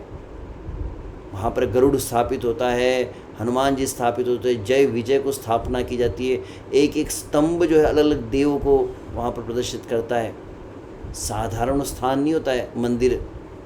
तो वहाँ पर जो बैठता है, भगवान का दर्शन करता है, भगवान के सामने कीर्तन आदि करता है, उसके लिए भी कुछ नियम होते हैं।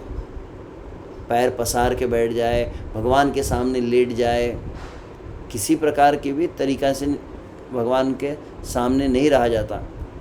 तो वो सब जो गलतियां है वो किस में आएंगी? तीसरी श्रेणी, उसको आएगा दर्शक निष्ठा। तो श्री मूर्ति सेवक निष्ठ कतगुलितार, दूसरा श्रीमूर्ति स्थापक निष्ठ अपराध आर, तीसरा श्रीमूर्ति दर्शक निष्ठ आर कतिपय सर्वनिष्ठ, और बचे हुए सभी प्रकार के जितने अपराध कतिविध है। तो इस प्रकार से वे कहे। तो भक्तिनाथ ठाकुर यहाँ पर बतलाते हैं, सेवा अपराध गुली श्री विग्रह सेवा संबंधी घोटिया था के যাহার শ্রীমূর্তি সেবা করেন তাহাদের সম্বন্ধে কতগুলি अपराध, যাহার শ্রীমূর্তি স্থাপন করেন তাহাদের সম্বন্ধে কতগুলি अपराध एवं सकलेर पक्षे कतगुली अपराध निर्दिष्ट आছেন। तो पहला सेवा अपराध श्रीमूर्ति सेवा में, दूसरा श्रीमूर्ति स्थापना में, तीसरा दर्शन में, और फिर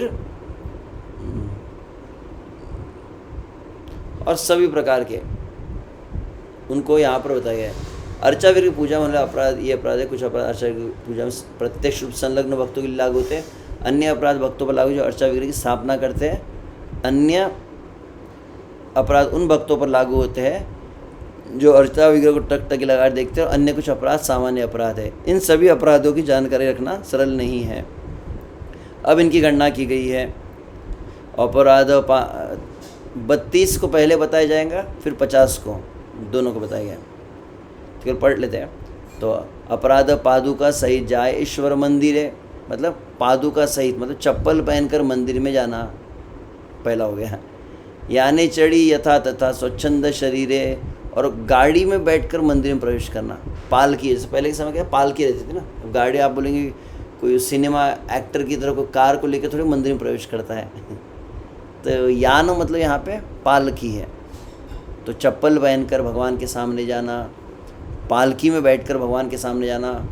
उत्सव ना सेवे आर प्रणति ना करे। उत्सव जो होते हैं जैसे जन्माष्टमी होता है, राधाष्टमी, नरसिंह चतुर्दशी, भगवान के जैसे आप जगन्नाथ में, भगवान जगन्नाथ जी के कुछ विशेष उत्सव होते हैं साल में, तो जगन्नाथ जी की सेवा में जगन्नाथ जी के उत्सव करने होते हैं। उस प्रकार से राधा कृष्ण की जब सेवा करते हो, राधा कृष्ण के कुछ विशिष्ट उत्सव होते हैं, सीताराम के कुछ उत्सव होते हैं, उन उत्सवों को करना चाहिए। भगवान के आविर्भाव तिथि है तो उत्सवों को न करना, विग्रहों के लिए। जैसे मान लीजिए कोई आपके घर में आपका कोई बेटा और बेटे का बर्थडे न मनाए तो बेटा नाराज़ होगा कि नहीं। उसको जो पसंद वाला दिन है, जैसे एकादशी ठीक से न करे, तो विग्रह की सेवा का एक भाग होता है। उत्सव न सेवे आर प्रणति न करे। श्री विग्रह के सामने, भगवान के अर्चा के सामने प्रणाम न करना। उच्चिष्ट अशौच देहे वंदन आचरे। और कैसे शरीर से? उच्चिष्ट मतलब झूठा मुंह है। आप कुछ खा रहे, क्या कर रहे हो? कुछ लोग तंबाकू पान खाते रहते हैं, कुछ सुपारी खा रहा है, कुछ मुंह में है, चिंगम है, कुछ सोप है, और आपने क्या किया? आपने आचमन नहीं किया है, मुख नहीं धोया है, हाथ पैर नहीं धोए हैं, और डायरेक्ट वैसे आप भगवान के सामने चले गए झूठे मुंह से। उच्चिष्ट अशौच देह। अशौच देह मतलब भक्त लोग लगभग इसको जानते होंगे, मतलब विशेष रूप से अब हरि भक्ति विलास पर पढ़ेंगे तो और डिटेल में कभी मन में विचार है कि हरि भक्ति विलास पर भी कभी चर्चा की जाए, क्योंकि सनातन गोस्वामी हम सभी भक्तों के लिए तो दिए है। निसंदेह श्रील प्रभुपाद ने एक समय वाक्य कहा है कि अगर आप हरि भक्ति विलास को फॉलो करने लगेंगे तो आप बाथरूम के बाहर ही निकल नहीं पाएंगे। इसका विषय से क्यों, अब किस संदर्भ में कब प्रभुपाद कहते हैं ये ध्यान रखना चाहिए। इसका अर्थ यह नहीं कि हरि भक्ति विलास को रिजेक्ट किया गया है। श्रील प्रभुपाद देखें कि पाश्चात्य जगत में लोग बहुत ही अपवित्र रहते हैं, स्नान नहीं करते, नहाते नहीं थे, खड़े खड़े खाते हैं, खड़े खड़े जाते हैं, तो बहुत अधिक अपवित्र रहते, तो उतना वो मैनेज ही नहीं कर पाएंगे जितना सनातन गोस्वामी का है। परंतु आगे चलकर धीरे धीरे श्रील प्रभुपाद ने ये भी कहा कि हरे कृष्णा आंदोलन का प्रयोजन क्या है? To create a brahmanical culture, ब्राह्मण संस्कृति का विकास, एक पवित्र समाज का विकास करना, ये प्रभुपाद ने कहा है। तो ब्राह्मणिकल कल्चर के लिए हरि भक्ति विलास बहुत कंपलसरी है। तो उसमें बहुत कुछ बताया, कितने प्रकार के स्नान होते हैं, शौच आदि जब जाते हैं तो शौच मतलब विशुभ से मल मूत्र का त्याग होता है। तो जैसे मल का त्याग होता है तो स्नान करना आवश्यक होता है, बिना स्नान के भगवान के समक्ष नहीं जाया जाता। मूत्र त्याग भी अगर कोई करता है तो मूत्र त्याग में भी, अब आजकल की दुनिया में तो लोग बाहर खड़े खड़े ही कहीं पर रास्ते पर कर लेते हैं, बाहर पब्लिक टॉयलेट्स में कर लेते हैं, तो कुछ विधि पता नहीं है। हम बचपन से इन बातों को देखे हैं कि पूरी अच्छी तरह से अगर आप केवल मूत्र त्याग भी करते हैं, even you pass the urine, उसमें अच्छी तरह से दोनों पैरों को वैसे देखा तो लगभग घुटनों तक धोना होता है। एटलीस्ट पैरों को 3 बार धोया जाता है, हाथ को कई बार धोया जाता है, फिर आपके जो भी वहाँ जो जनेंद्रिय आदि होती है उसको भी धोया जाता है जल से, और आचमन किया जाता है, कुल्ला जिसको कहते हैं, वो किया जाता है विशिष्ट बार। जैसे मान लीजिए मूत्र त्याग करते हैं तो कम से कम ऐसे 12 कहा गया, 12 बार। तो आप लोग तो भयभीत हो जाएंगे, प्रभु जी बाप रे इतना सब करना पड़ता है। तो हाँ है, और जैसे आप आदत बनाते हैं तो ये बहुत सहज स्वाभाविक हो जाता है। तो आचमन आदि होते हैं। तो आप मल मूत्र त्याग के या विशुद्ध से कोई मरण केस में जाता है, किसी के यहाँ पे मृत्यु होती है, किसी के यहाँ जन्म होता है, अशौच में और क्या आएगा, अशौच में विशुद्ध से स्त्रियों के लिए महीने में 4 दिन भी होते हैं। तो उच्चिष्ट अशौच देहे वंदन आचरे, डायरेक्ट भगवान के सामने जाकर वो प्रार्थना आदि करना ऐसे अवस्था में नहीं करनी चाहिए। एक हस्ते प्रणाम, समझ गए ना, एक हाथ से प्रणाम करना नहीं, दोनों हाथों का प्रयोग किया जाता है।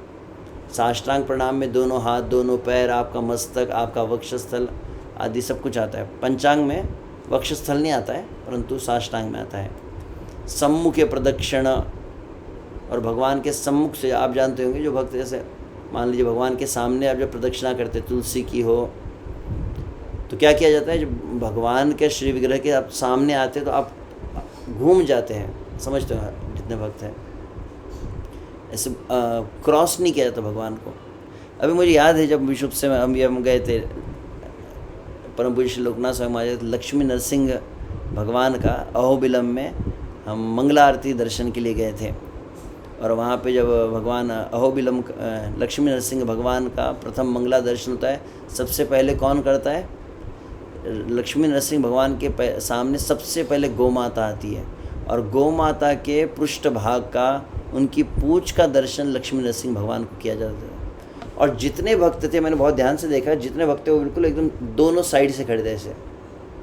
जिस तरह से कोई राजा खड़ा होता तो राजा के सामने नौकर कैसे खड़े होते हैं, आप सीधा मतलब अपने अपने जैसे कह सकते हैं, आप डायरेक्ट भगवान के सामने से खड़े नहीं होना चाहिए। एक आइडियल एक स्टैंडर्ड होता है, सम्मुख का तो एकदम ऐसे सीधा, एकदम सीधा तान कर भगवान के सामने खड़े, ऐसे नहीं। भगवान को एक तरफ करके, जैसे पुरुष और स्त्री दोनों तो एक एक तरफ हो जाते हैं, और ऐसे मतलब भगवान को अपने साइड में रखकर दर्शन कर रहे थे। तो मैं बहुत अच्छा लगा जब मैं देख रहा था उसको, कि सब ऐसे एकदम साइड में हो जाओ और एकदम सामने खड़े नहीं रहना। तो ऐसे एक कारण ये भी था कि गरुड़ होता है, फिर वहाँ पे गौ माता भी आ रही थी, ये भी कारण था। परंतु एक उसमें विश्व से दास्य भाव को पोषण के लिए भी रहता है। देवाग्रे प्रसारे पदो है विरासीना, और भगवान के सामने पैरों को फैलाना, यहाँ आदि। देवाग्रे शयन आर भक्षण करे, भगवान के अर्चा विग्रह के सामने लेटना, भगवान के अर्चा विग्रह के सामने खाना। मिथ्या कथा मतलब संसारी बातों को करना, इसकी चुगली उसकी चुगली, ये सब बातें जो है प्रजल भगवान के सामने अन्य वार्ताओं को करना। मिथ्या कथा, उच्च भाषा, जोर जोर से चिल्ला कर भगवान के सामने बात करना। जल्पना, नीचय, और ऐसे नीच बातों को करना, निंदा आदि करना। निग्रह, अनुग्रह, युद्ध, अभक्ति, रोदन, क्रूर भाषा पर निंदा, कंबलावरण।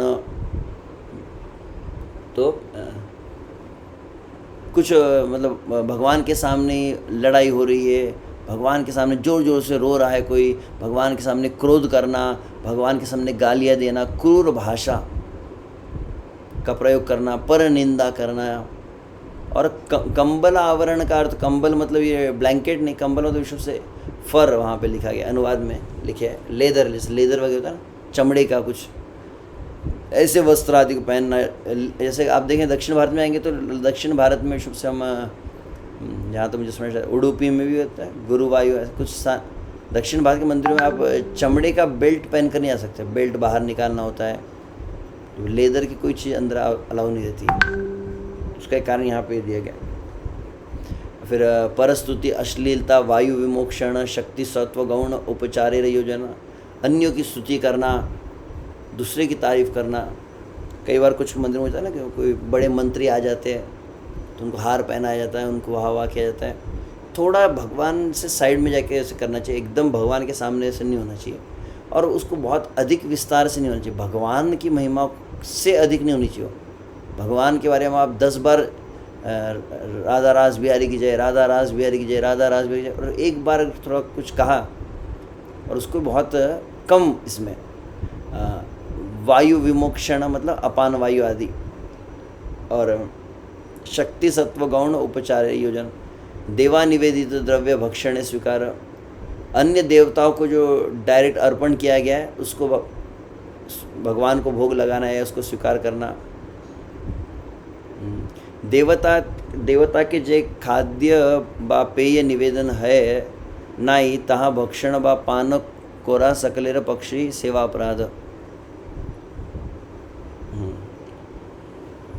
भक्तन ठाकुर यहाँ पर एकदम छोटे अक्षरों में लिखा गया हो,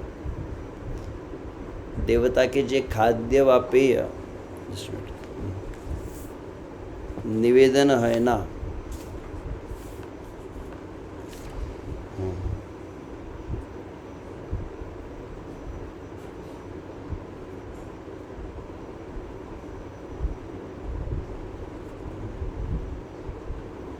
व्यक्ति को ऐसा भोजन अर्चा विग्रह भोग नहीं लगाना चाहिए जिसे पहले किसी अन्य ने ग्रहण किया हो। ये बात इस यहाँ पर बताई गई। अच्छा, अन्य भुक, एक मिनट, व्यक्ति को भोजन नहीं खाना चाहिए पहले भगवान को अर्पित न किया गया हो, अर्चा विग्रह पूजा में अपराध है। अनर्पण आर, जो भगवान को अर्पण नहीं है उसको खाना। और फिर अन्य भुक्त अवशिष्ट खाद्य निवेदन, अन्य किसी ने खाया है और उनका झूठा है वो भगवान को भोग लगा रहे। देव प्रति पुष्ट करी, भगवान को पीठ दिखाना। सम्मुख आसन, भगवान के सम्मुख उच्च आसन आदि बैठना। देवाग्रे अन्य अभिवादन पूजन, देवताओं के सामने अन्य किसी की पूजा, विशेष रूप से केवल गुरु की पूजा और तुलसी माला की पूजा हम करते हैं, परंतु अन्य किसी की पूजा करना साधारण मनुष्य की वह नहीं। और फिर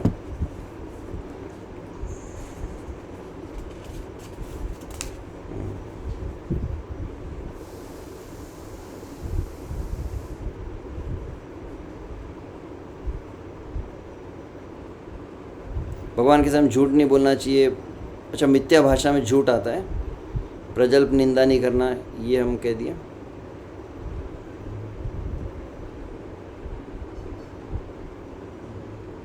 झगड़ा नहीं करना चाहिए भगवान के सामने। अन्य से कठोरता से, जो क्रूर भाषण कहा था ना, क्रूरतापूर्वक नहीं कहना चाहिए।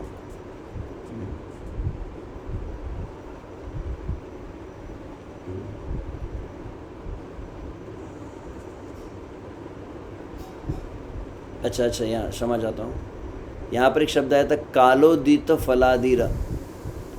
कालोदित फलादीर मतलब सीजनल फ्रूट, जो सीज़न के फ्रूट होते हैं वो भगवान को अगर अर्पण न करें तो जो मौसम आए, जैसे मान लिया अभी आज यहाँ पर हमको सीताफल दिया गया, तो यहाँ पर सीताफल का सीज़न आ गया, तो ये भगवान को क्या भोग लगाना चाहिए?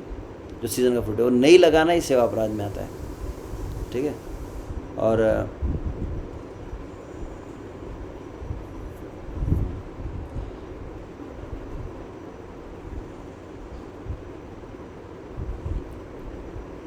ओके, हाँ, गुरु प्रति मौन निज स्तोत्र आलोचना, भगवान को और गुरु को मौन में दंडवत करना। गुरु महाराज की जय, श्राद्धा श्याम सुंदर की जय, कृष्ण बलराम की जय, ऐसा बोलकर प्रणाम करना चाहिए। मौन प्रणाम नहीं होना चाहिए। देखा होगा उनको, ऐसा नहीं एकदम जैसे आप देखते हुए राजाओं के दरबार में सावधान राजाधिराज महाराज पधार रहे हैं, तो ऐसे भगवान के सामने आते तो बहुत महान व्यक्ति है, अनंत कोटि ब्रह्मांड नायक है। तो इसलिए मौन नहीं, प्रणाम जो है कैसा होना चाहिए? उनका अभिवादन प्रणाम जो है गुरु और भगवान को मौन के साथ नहीं, उनके गुणों को गाते हुए करना चाहिए।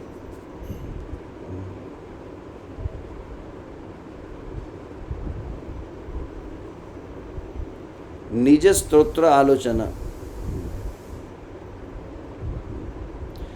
तो एक तो गुरु की और भगवान की स्तुति करनी चाहिए, और गुरु के भगवान के सामने अपनी स्तुति नहीं करनी चाहिए। ये देव मंदिरे देवतारा अग्रे अन्य कहा के अभिवादन कोरिबे ना, तो भगवान के सामने हर किसी का अभिवादन नहीं करना चाहिए। केवल स्वीय गुरुदेव के अवश्य करिवे, परंतु अन्यों में देवाग्रे अन्य लिखा है, परंतु उसमें एक अन्य में एक नहीं आता है, कौन? गुरु। गुरु अन्य लोगों में नहीं आता है। तो अपने जो गुरु है उनके प्रति उनका आदर सम्मान करना चाहिए। देवता निंदन ए द्वात्रिंश प्रकार, सेवा अपराध महापुराणे प्रचार। और फिर भगवान के सामने देवी देवताओं की निंदा करना, ये भी अपराध में आता है। इस तरह से 32 ये अपराध बतलाए गए हैं। तो ये तो अभी मैं कह चुका हूँ, तो इसको हम सभी पढ़ नहीं पाएंगे, अर्थ तो आप जानती है।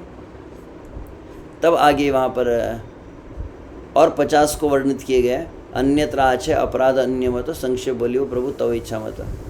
तो यहाँ आप विस्तार से पढ़ सकते, इसको मैं अभी पूरा नहीं लूँगा। ये राजन्न भोजन आर अंधकार घरे, अंधेरे में गर्भगृह में लाइट चालू किए बिना डायरेक्ट प्रवेश कर जाना, और अंधकार में विग्रह को स्पर्श करना, अविधिपूर्वक हरिमूर्ति समर्पण, बिना वाद्य मंदिर द्वारा उद्घाटन।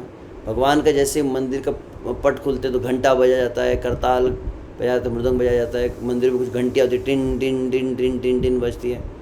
तो ऐसे बिना वाद्य के, बिना उच्च ध्वनि के भगवान का दर्शन नहीं खुलना चाहिए। उद्घाटन जो होता है, तो उसके द्वार को खोलते समय, पट को खोलते समय भगवान की जय जयकार होनी चाहिए। सार में दुष्ट खाद्य देवे समर्पण, जो खराब हो चुका है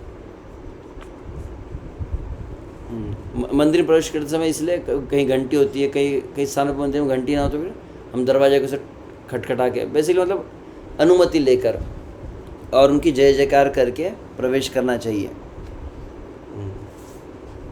सार में यह दुष्ट खाद्य देवे समर्पण। सार में दुष्ट खाद्य मतलब सोच, मान लीजिए भगवान के लिए जब नैवेद्य बन, जैसे अभी हम गए थे लक्ष्मी नरसिंह भगवान, और फिर हम महानंदी गए थे। महानंदी वह स्थान है जहाँ पर स्वयं नंदी जी ने तपस्या की थी शिव जी को प्राप्त करने के लिए। मूल स्थान वो महानंदी, विश्व के सबसे बड़ा जो नंदी वहाँ पर है।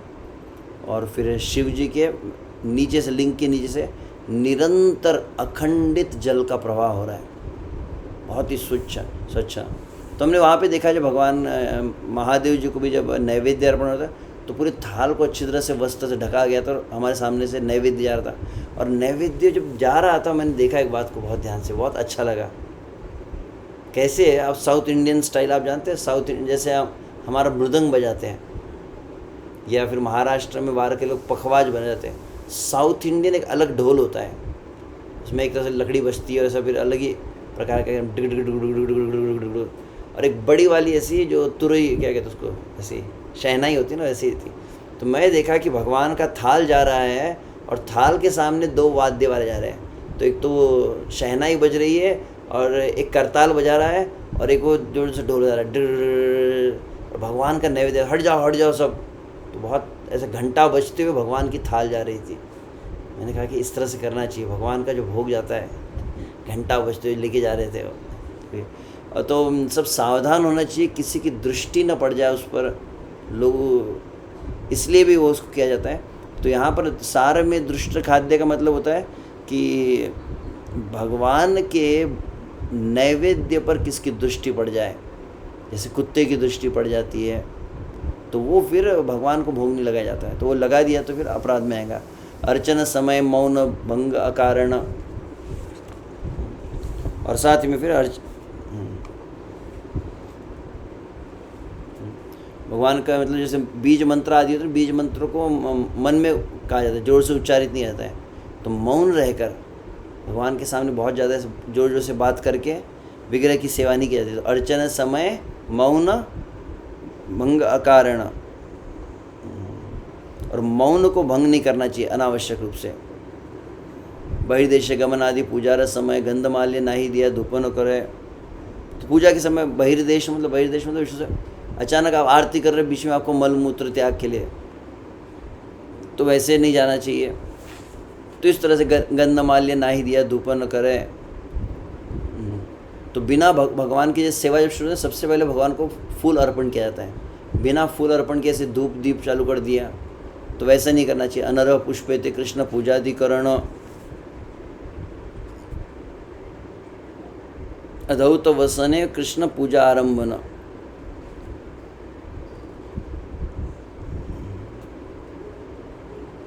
अनर्ह पुष्पेते। अनर्ह पुष्प मतलब बिना सुगंध वाले फूल। कुछ कुछ लोग क्या करते हैं, भगवान को सजाते कैसे, प्लास्टिक के फूल, तो आर्टिफिशियल फूल, प्लास्टिक के फूल, बिना सुगंध वाले फूल। आजकल वो एक फूल आता है पता है, पीले रंग के आते हैं। हाल ही मुझे किसी ने बताया, वो जो विश्व से किसी की हम अंतिम संस्कार में गए थे और वहाँ पर वो जो मैयत को ना सजाने के वो पीले फूल रखे थे, तब मुझे पता चला पहली बार कि ये जो होता है ना, जो कोई मर जाता है ना, उस समय ये फूल को ऑफ़र किया जाता है, बिना सुगंध वाले पीले फूल होते, मुझे नाम उसका याद नहीं आ रहा है।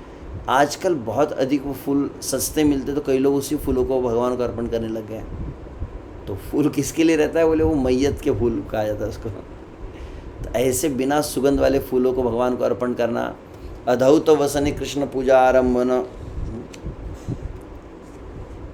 अधौत मतलब अच्छे से आपने मुंह नहीं धोया है, अच्छे से ब्रश नहीं किया है, आपके मुंह से एकदम स्मेल आ रही है, और उस समय आप भगवान की सेवा करते हैं। मैं वहाँ ज्वाला नरसिंह में गया तो उन्होंने क्या बात कही मुझे, भगवान के सामने वस्त्र एकदम स्वच्छ होना चाहिए, बहुत अच्छे से तिलक से श्रृंगार करना चाहिए। और साथ में एक बात उन्होंने कही, जनरली पुजारी हमारे फॉलो नहीं करते, बोले कि बहुत बढ़िया इत्र लगाना चाहिए भगवान के सामने। बदबू नहीं, शरीर से आपके बदबू आ रही है, आप जा रहे भगवान के पास, ऐसा नहीं, शरीर बहुत ही अच्छा होना चाहिए।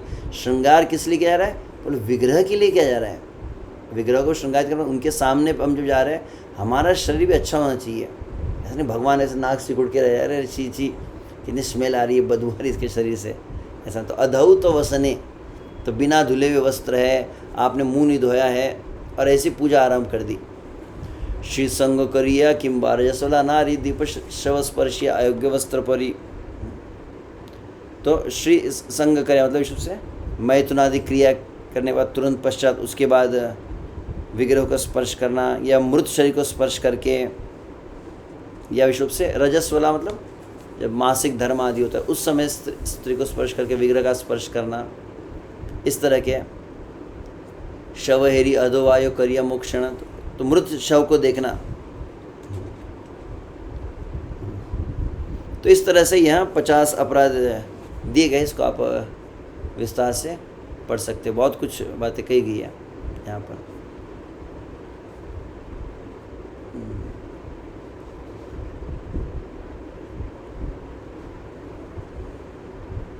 लगभग काफ़ी कुछ जो 32 में बताया गया वहीं 50 में भी है।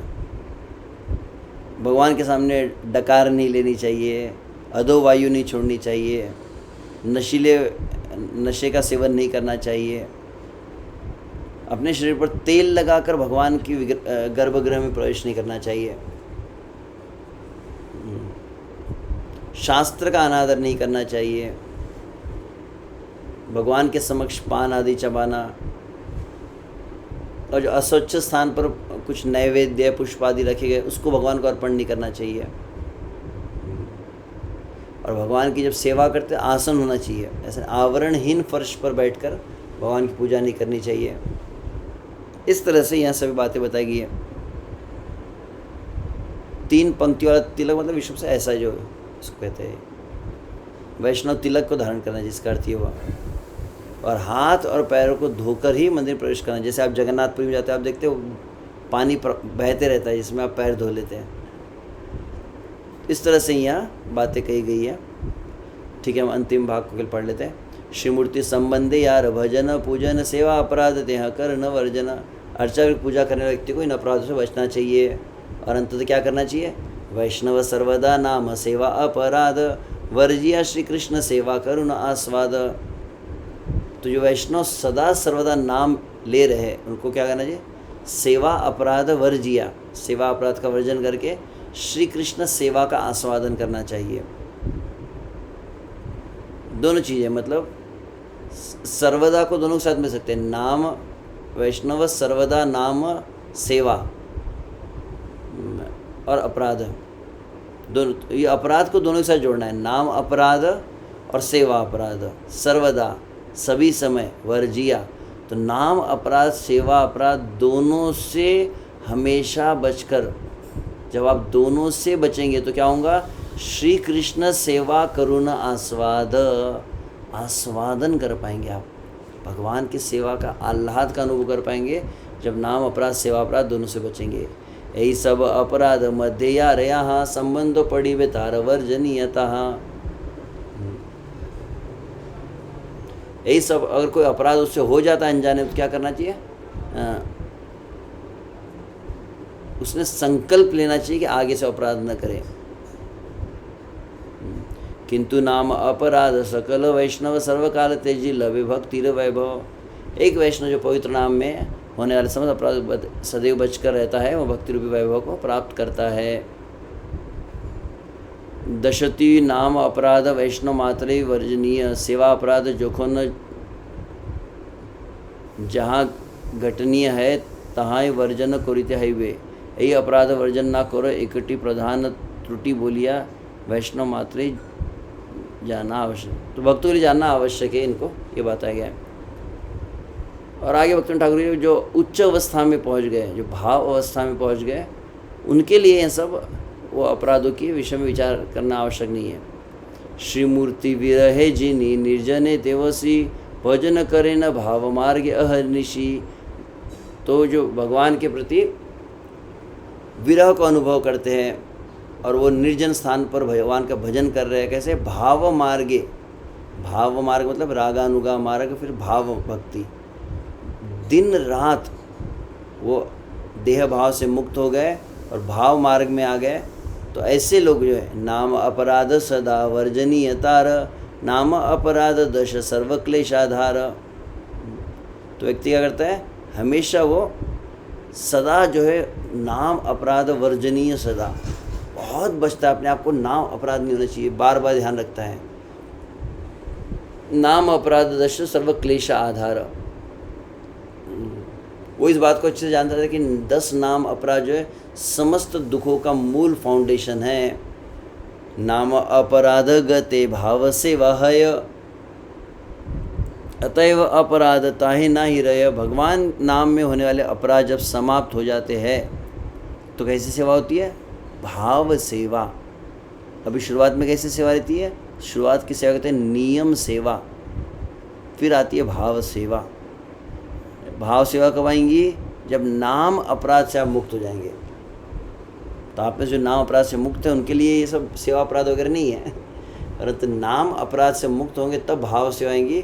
अतः अपराध ताहे नहीं रहते, फिर उसके लिए सेवा अपराध नहीं रह जाता। इसको आप विस्तार से भक्तन ठाकुर का भाव मार्गे मानस सेवा प्रबल। भाव मार्ग में कौन सी सेवा होती? मानस है। जैसे रघुनाथ दास गोस्वामी, रूप गोस्वामी कैसे सेवा करते थे? मानस सेवा करते थे। तहाँ ते सेवा अपराध विशेष नहीं। तो सेवा अपराध मानसी सेवा में नहीं आते, व्यक्तिगत सेवा में आते। श्री गोवर्धन शिलार सेवा संबंध श्री रघुनाथ दास गोस्वामी के महाप्रभु यही बोले। गोवर्धन जी की जब शिला को श्री चैतन्य महाप्रभु रघुनाथ दास गोस्वामी को प्रदान किए, उस समय उन्होंने इस बात को कहा है, प्रभु को है यही शिला कृष्णेर विग्रह। श्री चैतन्य महाप्रभु का ये शिला क्या है? श्री कृष्ण विग्रह है। इहार सेवा करी तो मी करी आग्रह। अच्छा, मैं जो पढ़ रहा हूँ,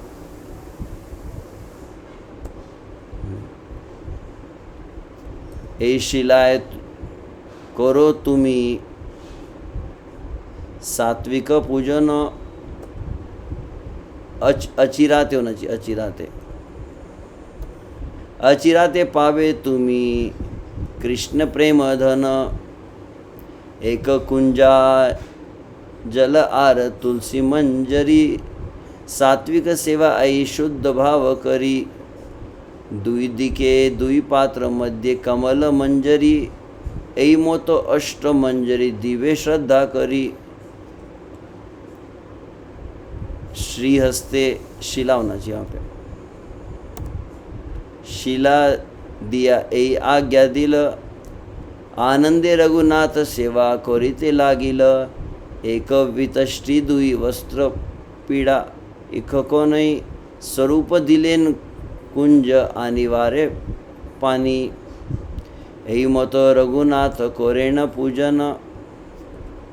पूजा काले देखाए शिलाय ब्रजेंद्र नंदन। जल तुलसी सेवाय जत सुख है। षोडश उपचार पूज्य तत सुख नय। तवे स्वरूप गोसाई तार कोहिलो वचन अष्ट कौड़ीर खन संदेश करो समर्पण। अच्छा सॉरी ये बहुत छोटा हो गया ना शायद, एक तो अंग्रेजी में था और छोटा भी था।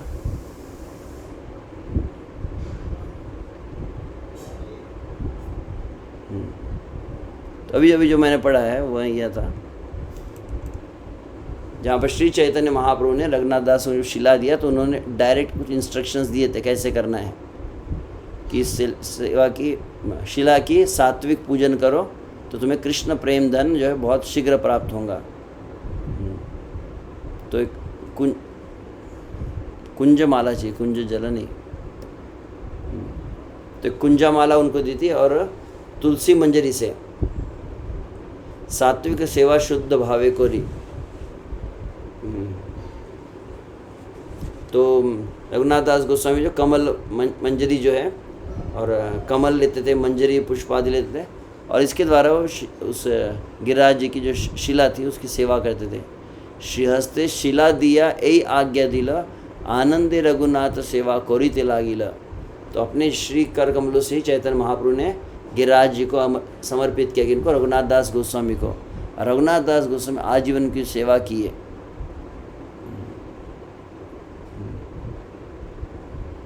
तो उसी को यहाँ पर बतलाया गया है। श्री नाम स्मरणे भाव सेवार उदय तुम्हारा कृपा है प्रभु जीवे भाग्योदय। जब एक भक्त ओके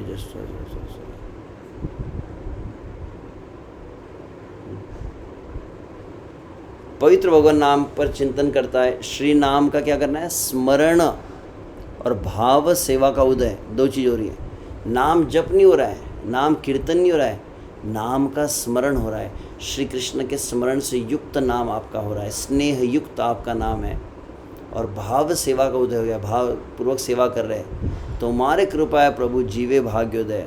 वास्तविक हे श्री कृष्ण चैतन्य महाप्रभु, जब किसी जीव पर आप कृपा करते हैं उसका भाग्य उदय होता है, तभी वह संभव है कि वह भाव सेवा और नाम स्मरण कर पाता है। भक्तिर साधन यत आछय प्रकार से सब चरम दे नामे प्रेम सार।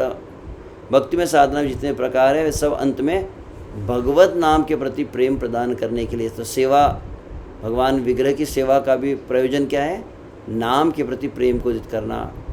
अतएव नाम लय नाम रसे मजे अन्य प्रकार सब तहाँ नहीं भजे।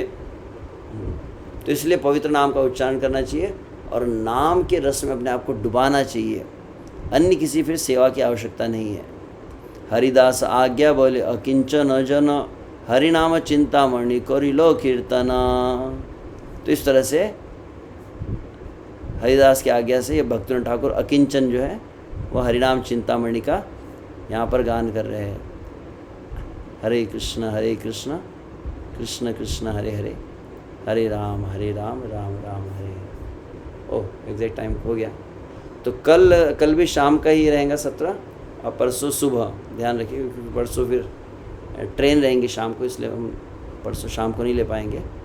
तो अंतिम जो है, अंतिम केवल अध्याय है, देखते हैं। अंतिम अध्याय थोड़ा केवल काफ़ी हाई लेवल का है, परंतु मैंने कहा कि पूरा तो सिद्ध भजन प्रणाली इसको हरिदास ठाकुर कहे हैं, तो उसकी हम चर्चा कल और परसों में करेंगे।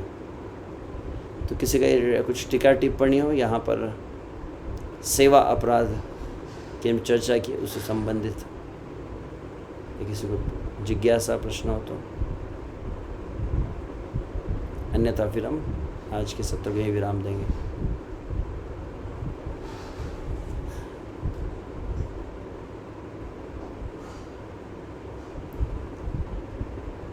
शायद आप कोई सेवा अपराध करते ही नहीं है शायद, इसीलिए कोई प्रश्न की आवश्यकता भी नहीं है। यस स्मृति माता जी।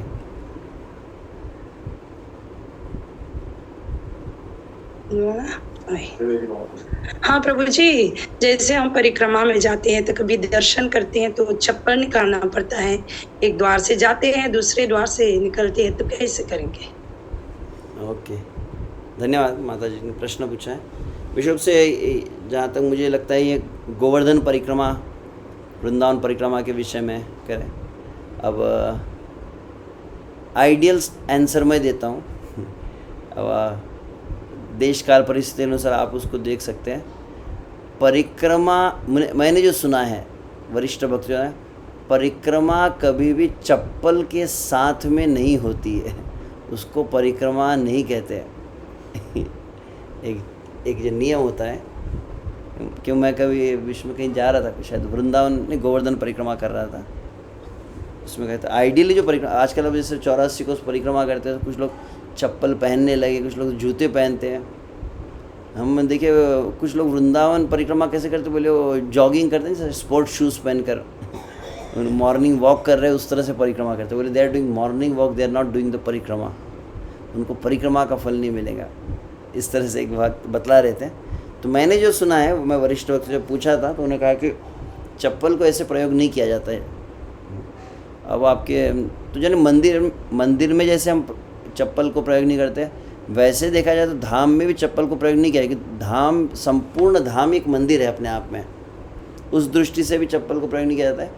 परंतु धाम में काफ़ी कुछ पत्थर भी है, कभी सीमेंट है, और फिर गर्मी के दिनों में बहुत भयानक धूप आदि होती है, बहुत ताप होता है। अब ठंड में जाएंगे तो बहुत अधिक शीत होता है। परंतु आप देखें कितना भी शीत हो, अगर आप राधा रमन मंदिर में जाएंगे, ध्यान रखिए राधा रमन मंदिर में आप देखेंगे कि प्रभुपाद कहते हैं कि आइडियल स्टैंडर्ड्स कहाँ सीखते हैं, तो बोले राधा रमन की जो सेवा होती है उसमें आइडियल स्टैंडर्ड आप सीख सकते हैं। आप देखिए राधा रमन मंदिर के अंदर आप सॉक्स पहन के प्रवेश नहीं कर सकते, बाहर उतारना पड़ता है। आइडियली भगवान के सामने इन चीज़ों को थोड़ा टालना चाहिए।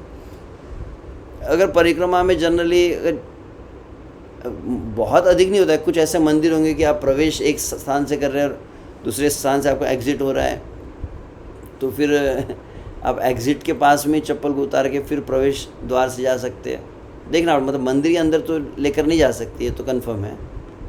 और आइडियली मैंने जो एक स्टैंडर्ड बताया वो जो मैंने सुना है कि चप्पल का प्रयोग न किया जाए, मतलब परिक्रमा का फल नहीं रहता उसमें, क्योंकि आपको वास्तविक जो धाम है उसका स्पर्श ही नहीं हुआ ना, तो इसलिए वो फल प्राप्त उतना नहीं होता है। केवल एक राउंड हो गया आपका। परंतु मैं परम पूज्य शिला भक्ति रसामृत महाराज से सुन रहा था, उसमें वे कहे कि परिक्रमा कौन सी नवधा भक्ति अंग में आता है, तो परिक्रमा पाद सेवनम के अंतर्गत आता है।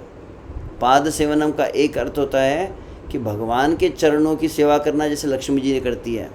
परंतु पाद सेवन का दूसरा अर्थ उन्होंने बताया कि अपने चरणों से चलकर जब भगवान के धाम पे परिक्रमा करते हैं, चरणों से जब धाम को स्पर्श करते हैं, अपने चरण भगवान के होते हैं, हमारे पैर होते हैं, तो हमारे पैरों से चलकर जब जाते हैं धाम को स्पर्श करते, तो वो पाद सेवनम में आता है। तो चप्पल पहनने से धाम का स्पर्श तो नहीं हुआ ना, तो इसलिए जनरली नहीं किया जाता। परंतु अब आजकल कुछ लोग अब एडजस्ट करते, तो समथिंग बेटर देन नथिंग हम कह सकते हैं। ठीक है, कुछ नहीं तो चप्पल पहन कर ही परिक्रमा कर रहे हैं, कर सकते हैं। आशा करते हैं आपको प्रश्न उत्तर मिला। यस, रसामृत मूर्ति माता जी। हरे कृष्ण प्रभु, दंडवत प्रणाम। जय Shri Prabhupada. Very nice session. Can you hear me, Prabhu? Yes, ma'am. Okay, I'm from Florida. और बिफोर इनिशिएशन मैंने भी DT लिया था, वो साक्षी गोपाल प्रभु ने मुझे हेल्प किया था लाजवा से।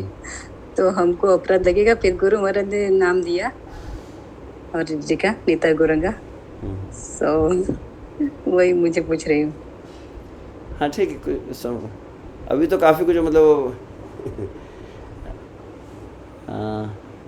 पता नहीं था, तो कई भक्तों के यहाँ पर विग्रह आ गए, और अचानक वो मेरा लेक्चर सुन लेंगे, तो फिर उसके बाद कहेंगे प्रभु जी ने कह दिया कि बिना गुरु की अनुमति के तो ले ही नहीं सकते थे। और अनुमति भी नहीं, आज्ञा गुरु देता है सेवा आपको। तो वो वैसा अगर नहीं है तो फिर ओके, हम शिला प्रभुपाद ने इंकरेज किया कि यहाँ गृहस्थों ने भी विग्रह की सेवा करनी चाहिए। परंतु जहाँ तक यहाँ पर आप सुने बहुत कुछ चीज़ है, तो ये पॉइंट को मैं पिछले हफ्ते भी कह रहा था कि दो प्रकार की वर्शिप होती है। One is called as public worship and second is called as personal worship, जिसको गृह अर्चा कहा जाता है। तो पब्लिक वर्शिप जब होता है तो उसमें नियम सेवा आ जाती है, नियम से मतलब बराबर 4 बजे भगवान को उठाना ही है, बराबर 4:30 को शंख बजना ही चाहिए, बराबर 7:15 बजे श्रृंगार खुलना ही चाहिए, 12 बजे फिर राजभोग अर्पण होना चाहिए। तो एकदम सेवा टाइम टू टाइम और बहुत हाई स्टैंडर्ड क्लीनलीनेस मेंटेन करना चाहिए। ग्रह अर्चा में यह समस्त नियम एज इट इज़ नहीं होते हैं। तो मैंने पिछले सप्ताह कहा था ग्रह अर्चा जो होती है, ग्रह अर्चा मतलब घर में जो वर्शिप होती है, गृहस्थ भक्त जो करते हैं, उसमें सबसे प्रमुख कौन सी बात होती है? सबसे प्रमुख बात है भगवान को जब विराजमान कहते हैं, कम से कम भगवान को आरती एक बार करवाई जाए, प्रातः हो या संध्या हो। और दूसरा सबसे प्रधान जो चीज़ है कि भगवान को सब कुछ अर्पण किया जाए, जिसको भागवत कहता है वासुदेव अर्पणम साक्षात उपासितो महामुनि। अर्पण जो भी घर में बनता है भगवान को भोग लगे, ये नियम सबसे अधिक है। अब आप बोलेंगे हम भी 7 बार आरती करेंगे, हम 4 बार भोग लगाएंगे, परंतु आप मेंटेन नहीं कर पाएंगे। कई बार माताएं छुट्टी पे रहती है, क्योंकि अब कलयुग आ चुका है। पहले एक समय था जहाँ पे जॉइंट फैमिलीज रहती थी, एक परिवार में 5 भाई है, घर में मतलब 10 लेडीज़ है, कई माताएं हैं, तो एक अगर छुट्टी पर भी रहे तो अन्य कोई सेवा कर देता है। माता जी नहीं रहे तो प्रभु जी सेवा कर देते, प्रभु जी माता जी अगर नहीं है तो बच्चे सेवा कर लेते हैं। बहुत बड़ा परिवार होता तो कभी सेवा के नियम रुकता नहीं था। अभी व्यवहारिक रूप से देखा जाए तो आप सेवा को नियम में कर ही नहीं सकते।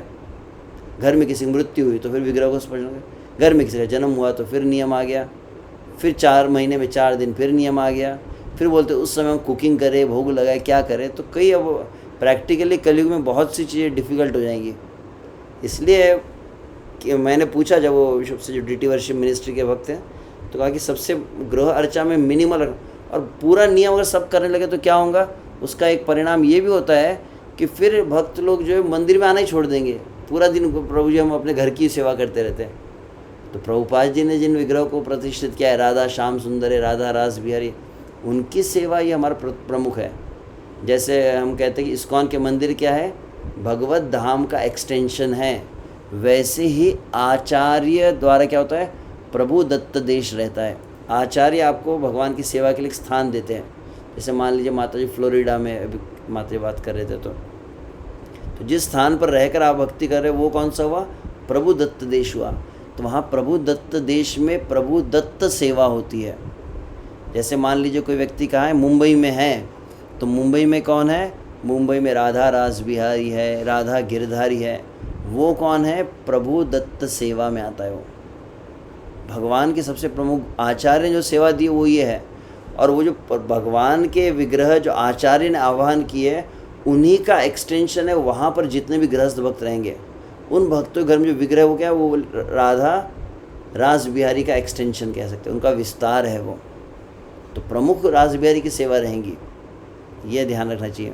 नासिक से जैसे हमारे भक्त यहाँ पर नासिक रोड से है, तो वहाँ कौन है, तो राधा मदन गोपाल है, तो उनकी सेवा प्रमुख रहेंगी। तो आशा करते हैं आप समझ चुके होंगे कि घर में जो है सेवाओं को आपको मिनिमल रखना है, जितना मेंटेन कर सके। मंगल आरती करनी चाहिए कि नहीं, प्रभु जी 4 बजे करनी चाहिए कि 6 बजे करनी चाहिए, तो ये बहुत डिटेल्स चीज़ आती है। वो अलग से डीटी वर्शिप सेमिनार में भी चर्चा की जाती है। होम वर्शिप में बताया जाता है कुछ बातों को, कि जितना कर सके आप डेली हमको श्रृंगार करना चाहिए, कि एकादशी एकादशी करना चाहिए, संडे टू संडे करना चाहिए। आप उसमें को चेंज कर सकते हैं। मेन है कि आप घर में कुछ भी भगवान को अर्पण किए बिना ग्रहण न करें, ये एक नियम रहे। भगवान घर के स्वामी हैं, और फिर यथासंभव जितना आप मेंटेन कर पाए नियमित रूप से, उतना आप कर सकते हैं। आशा करते हैं आपके प्रश्न का उत्तर मिला हो। थैंक यू प्रभु जी। हरे कृष्ण। ठीक है, यस नीलेश प्रभु। हरे कृष्ण प्रभु जी, दंडवत प्रणाम। हरे कृष्ण प्रभु जी, मुझे पूछना था, अगर घर में कहीं सूतक वगैरह रहता है और कभी कभी बाहर जाते हैं, घर बंद रहता है, तो ऐसे टाइम पर सेवा में खंड हो जाता है, तो क्या करना चाहिए इस टाइम पे? इसीलिए मैंने बता दिया ना, इसीलिए मैं बता चुका हूँ जो आपका कि इसीलिए बहुत नियम न रखिए घर में, जो है कि कम से कम नियम रख सकते हैं। और भगवान को इससे शयन दिया जाता है। जब कभी कभी कुछ वक्त जाते हैं तो भगवान को कुछ वहाँ पर कुछ ड्राई फ्रूट्स है, मिश्री है, ऐसा कुछ रख कर भगवान को शयन देकर भी जाते हैं। कि जनरली मैंने जो कुछ पुजारी से पूछा है ना कि बोले विग्रह को लेके बहुत ज़्यादा ट्रैवल नहीं करना चाहिए, क्योंकि आप देखते हो ट्रेन्स में बहुत पवित्रता नहीं रहती है। का लगेज कहाँ रखते हैं लोग, वहाँ पर टॉयलेट में आते हैं, वो कोई शुचि का पालन नहीं करते, वहाँ पर आप और भगवान को कहीं भी रख देंगे, कहाँ भी टच हो जाएगा। तो अच्छा हो कि उन्हें एक स्थान पर ही रखें। और इसलिए जॉइंट फैमिली में ये भी एक फ़ायदा रहता है, जब बहुत बड़ा परिवार रहे तो अगर 4 लोग चले गए तो 4 लोग रहते भी थे। तो आजकल न्यूक्लियर फैमिली में बहुत कुछ आप नियम को नहीं कर पाते हैं। अब घर में 2 ही है, हस्बैंड वाइफ ही है, और बोले महीने में अब 4 दिन छुट्टी हो गई तो क्या करें। तो हस्बैंड को भी कुकिंग करना आना चाहिए, फिर अब नहीं आता है तो क्या करें। तो फिर अब क्या बताएं, उसमें हम बहुत ज़्यादा नहीं बता सकते। फिर अब मंदिर में जाके प्रसाद लीजिए। तो अगर कभी चले गए कहीं पर तो चिंता नहीं, जहाँ तक मैं जितना समझता हूँ आपके पर्सनल जो भी वहाँ पर आपके काउंसलर है, गाइड है, उनसे आप और डिटेल में इन चीज़ों को पूछ सकते हैं, कितना आप मेंटेन कर सकते हैं वहाँ पर। ठीक है। हरे कृष्णा कृष्ण कृष्ण हरे हरे, हरे राम राम राम हरे। तो कल और परसों अंतिम 2 सत्रों में इस हरिनाम चिंतामणि की पूर्णाहुति करेंगे। हरे कृष्णा।